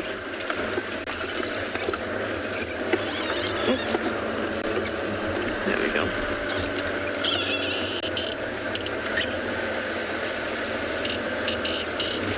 I think I have a chameleon-y feeling, so I think it's gonna happen. Or maybe a genet like we had the other day. Anyway, that's just what I'm looking for. I'm sure Yapi, also bumbling about, has his own list.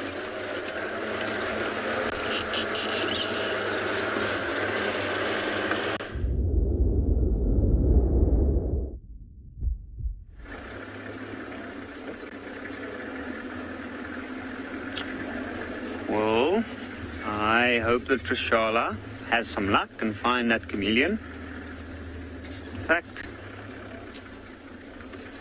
that gives me an idea as well. Along this road that we're driving now, it's close to the riverbed. The riverbed's just off to our right.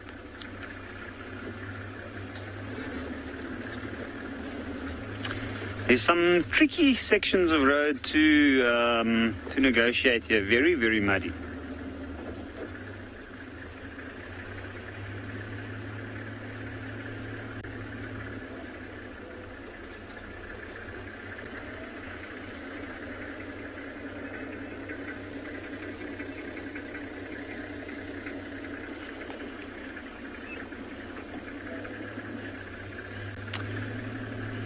But then there's also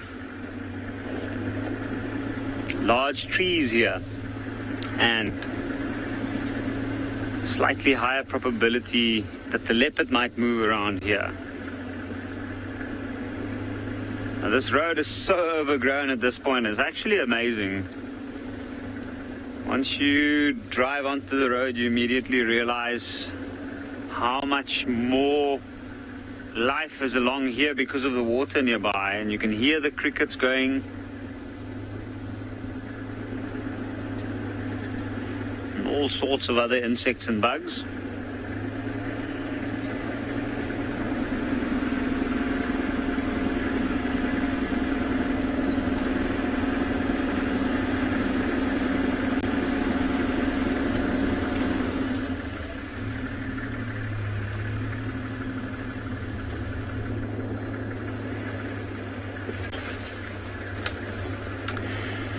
Kayleen, I am usually terrified when I'm on night drives. No, I'm joking. It's quite a lot of fun because you don't know what to expect. At any point, anything can walk out into the road, or you might see the eyes of something reflecting back at you, and that's very, very exciting. It's also the time of evening where certain animals, like something I just saw up ahead. I'm not sure what it is.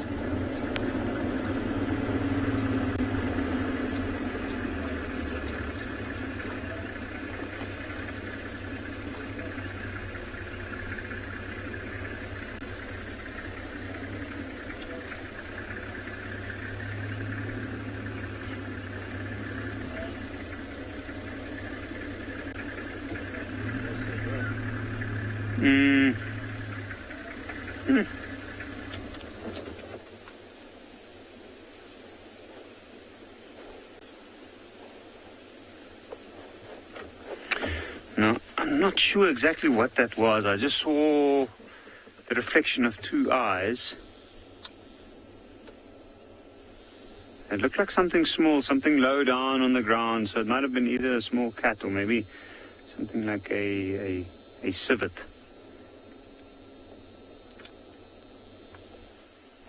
Now, here where I am, it's quite difficult to see if there's any tracks of exactly what's moved across.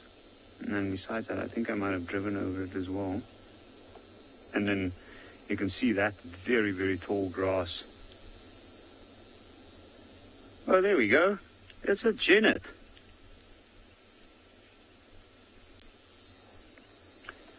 And it looks like I'm going to take the light off it. And it looks like a large spotted genet that have disappeared now. You can just see the tail at this point. I'm pretty sure that's what I saw. That's the reflection of the eyes I saw. Now, that's a dead marula, and that tree's been dead for quite some time. It got broken by a huge storm 3 years ago. So at this point, it's quite hollow inside. There's a lot of cavities, and I'm sure there's a lot of creatures living inside. And I think that's why that genet's up on the tree looking for something to eat. But we might leave this genet, continue, and in the meantime send you over to Tswalu with her spider.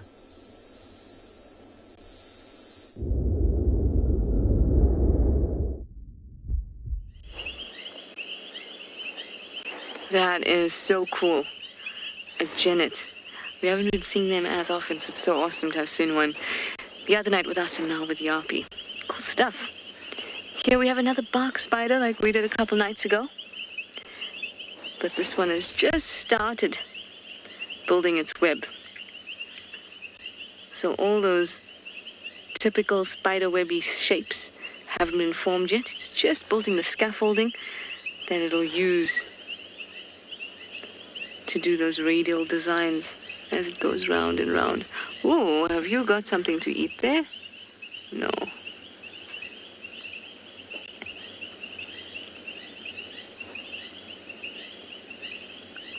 Look at it go. It's just incredible. Can you start to see those lines that are going, or those strands of silk that are going from the middle out to the edge of the web? It's just starting to create those. Look at that. So methodical.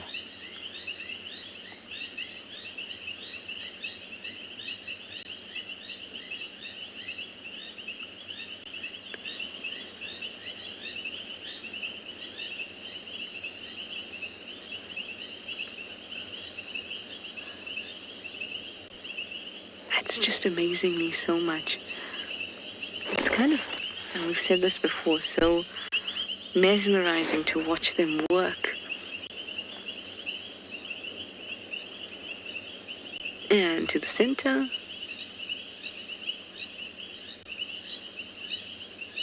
And then gonna take another one, maybe.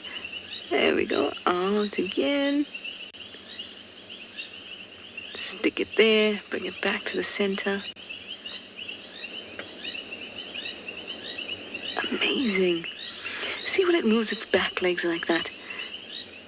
We'll see again. When it gets back to the center. Pulling with the front legs and using the back legs to pull out silk.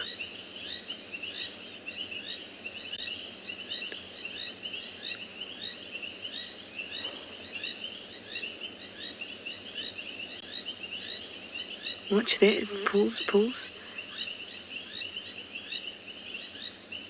Oh, amazing.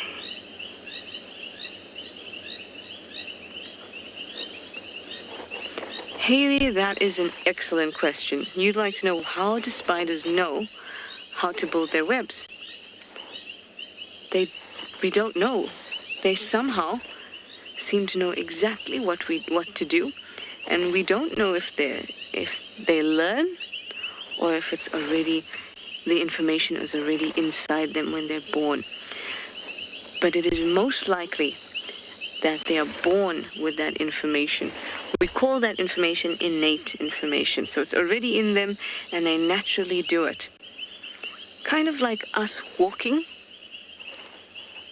While you can be encouraged to walk by your parents, but even if you didn't have anybody taking care of you, you will learn how to walk, because it is a human thing to be able to walk, and of course that you have everything necessary, like the muscles and the bone structure to walk, so you naturally will do that. So that's what we think spiders have in their ability to make the web. So it's built into them.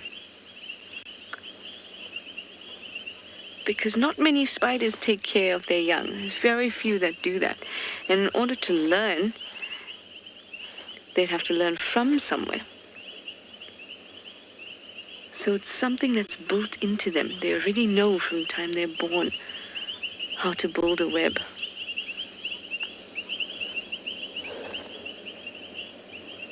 I think that's pretty amazing.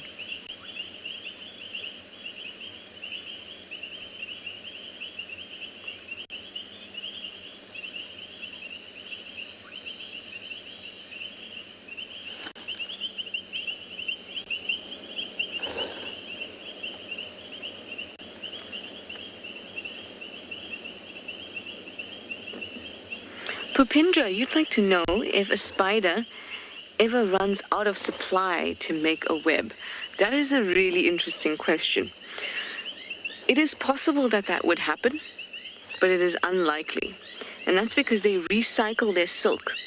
So this bark spider, unless the web is truly badly damaged and lots of little bits that it have to clean off in it, it would consume the web once it's done.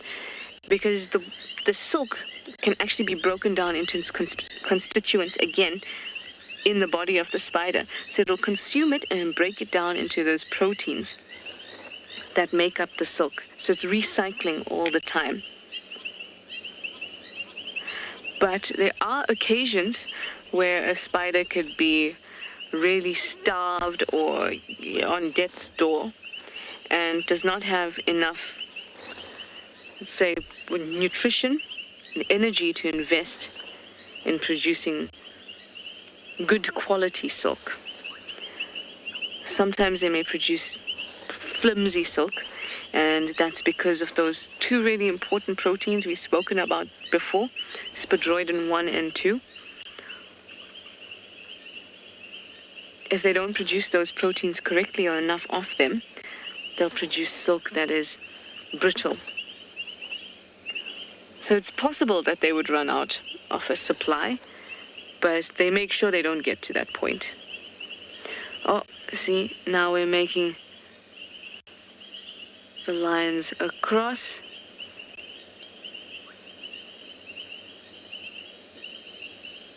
Oh, that's amazing.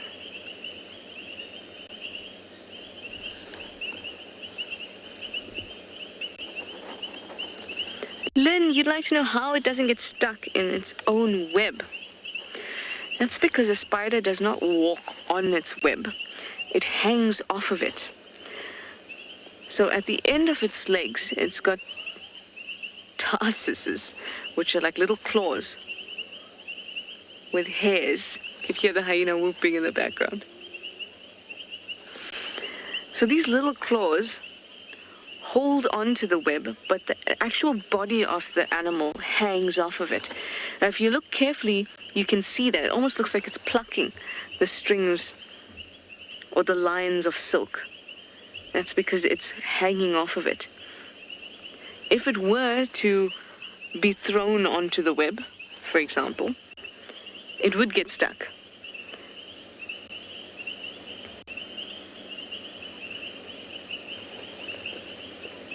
And that's why spiders can catch other spiders on their webs.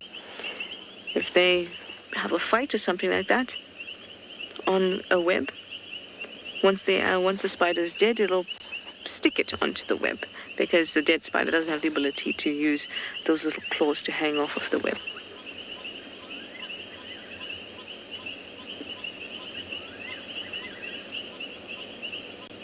Look at it, it's the way it kind of strums.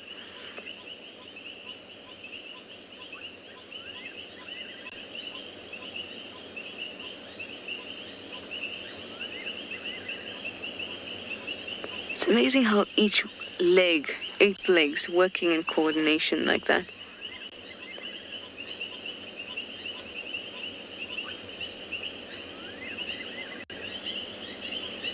For me, they're some of the most interesting creatures. They produce 2 really biologically expensive materials, venom and silk.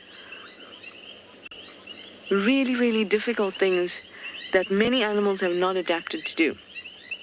Venom, a little bit more common, but still so expensive. When I say expensive, I mean that it takes a lot of energy to produce it. Energy that they could use somewhere else. Energy that they could have used to catch more prey,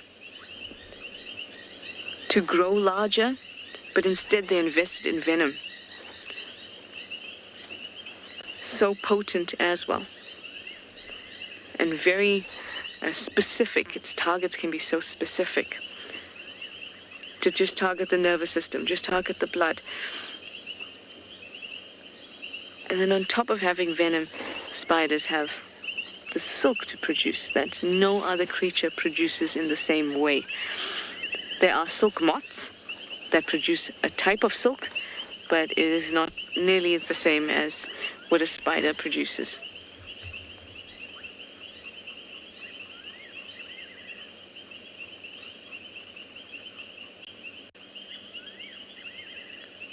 Look how with the back legs it pulls the silk out and then pushes it against. Jenny, you'd like to know how many kilometers of web the spider would produce in a night. Jenny, I have no idea. I really don't. I don't think that one of these webs would be more than a kilometer. But I have zero idea how many kilometers of web it would produce or how many meters of web. It depends on so much. I mean, at this stage, like I said, I don't think a kilometer has been spun. But also you get spiders that build a really large web like this, and then the gap between the different strands of silk is so small that maybe it could go to a kilometer, maybe more. I have no idea.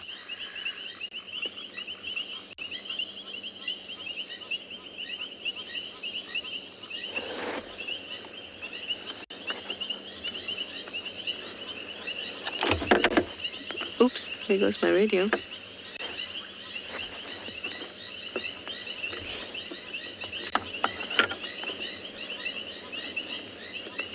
Veer, you'd like to know how spiders see at night? Spiders have, as you would know, 8 eyes. Not all spiders. Some spiders have 6 eyes. And they have simple eyes. So an insect like a dragonfly or a bee or a fly, they have compound eyes. So that's tiny little lenses or tiny little oculi, almost like a cone-shaped thing with a lens inside, a tiny lens, and then they use that to create an image. But a spider has a simple eye. We have a simple eye as well. So that is one big lens that has a different receptors, cones and rods. So it uses a density of rods, which are the special cells in your eye that are sensitive to whether it's light or dark. So it helps you see better at night, as opposed to cone cells, which help you see color, which don't have anything to do with whether you can see in the dark or not. So they have a high density of those, the ones that help you see at night in low light. And then they also have that reflective layer in their eyes that help them to capture light a second time round. And then imagine you have 8 of those that can do that. So there's a lot of information that you can collect about the nighttime. Anyway, we're going to move on up further north and leave this guy to carry on his nightly activities.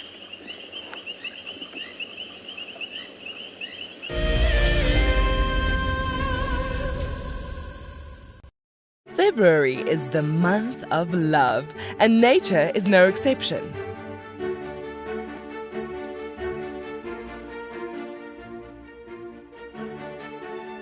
Tristan and Trishala will be igniting the flame to discuss the bonds formed in the African wild. Sign up to become an explorer and join them by the fire on Sunday, the 28th of February. Wild Earth Explorers. It's in your nature. Our bodies are made up of about 60% water, which means that in a very short space of time, you can dehydrate completely. A relatively efficient way of collecting water early in the morning is to take an absorbent material like a sock and to walk through the grass, absorbing the condensed dewdrops on the grass. Once the material is saturated, you can then squeeze it out into a container, or you can suck it out directly into your mouth. My name is Steve, and one of my favorite things at Wild Earth is getting questions from you. The type of questions that I really like are those ones that really help us to unpack and understand and really integrate the ecological knowledge and fully appreciate the importance that animals such as these Cape buffalo bring to the ecosystem. If you want to ask a question on Wild Earth, you're going to have to register on the website. But once registered, just head on over to the live safari page and enter your question under the live feed. Something very, very interesting. I didn't plan this, but this is a scene rarely seen. This is what we call a journey of giraffe. So beautiful.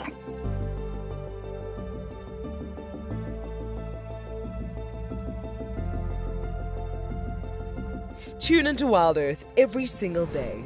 It's in your nature. What makes Anbion Pinda Private Game Reserve so special is our massive array of habitats. And with that comes, of course, a beautiful diversity of landscapes, but also an incredible biodiversity in terms of plants, bird life and animal life, as well as, of course, our conservation success stories with cheetah, with rhinos, now with pangolins too.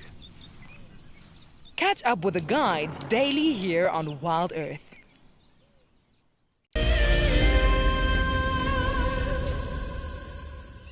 We just have a few minutes left of show, so I decided instead of us driving around and you looking at the back of my head, we could watch our spider continuing making its beautiful web. And I will also tell you that we saw a firefly. How amazing is that? I know this is a horrible thing to say, considering that I've been here for 2.5 years. But that's the first one I've seen here on Juma. I've seen them growing up so much, but that was the first one I saw on Juma. So I was very, very excited. So maybe tomorrow night we can keep an eye out for some fireflies.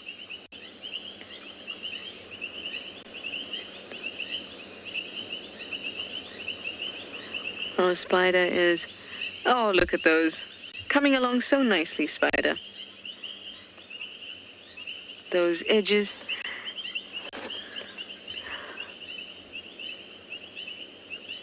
And when we arrived, it had just started. So let's say it's taken it half an hour to get 3/4 done, because doing the scaffolding and then taking out those lines from the center to the edges, that takes a lot of time. And then this bit is a lot quicker when it goes round and round and round. And so it's probably, I'd say, going to take 45 minutes at most to complete its web. That is a feat of nature. Amazing. Always glad to end show with one of the smaller, intricate creatures out here. Well, thank you guys. Thank you for your questions and your comments and sticking around with us. We'll see you in the morning. Bye-bye for now.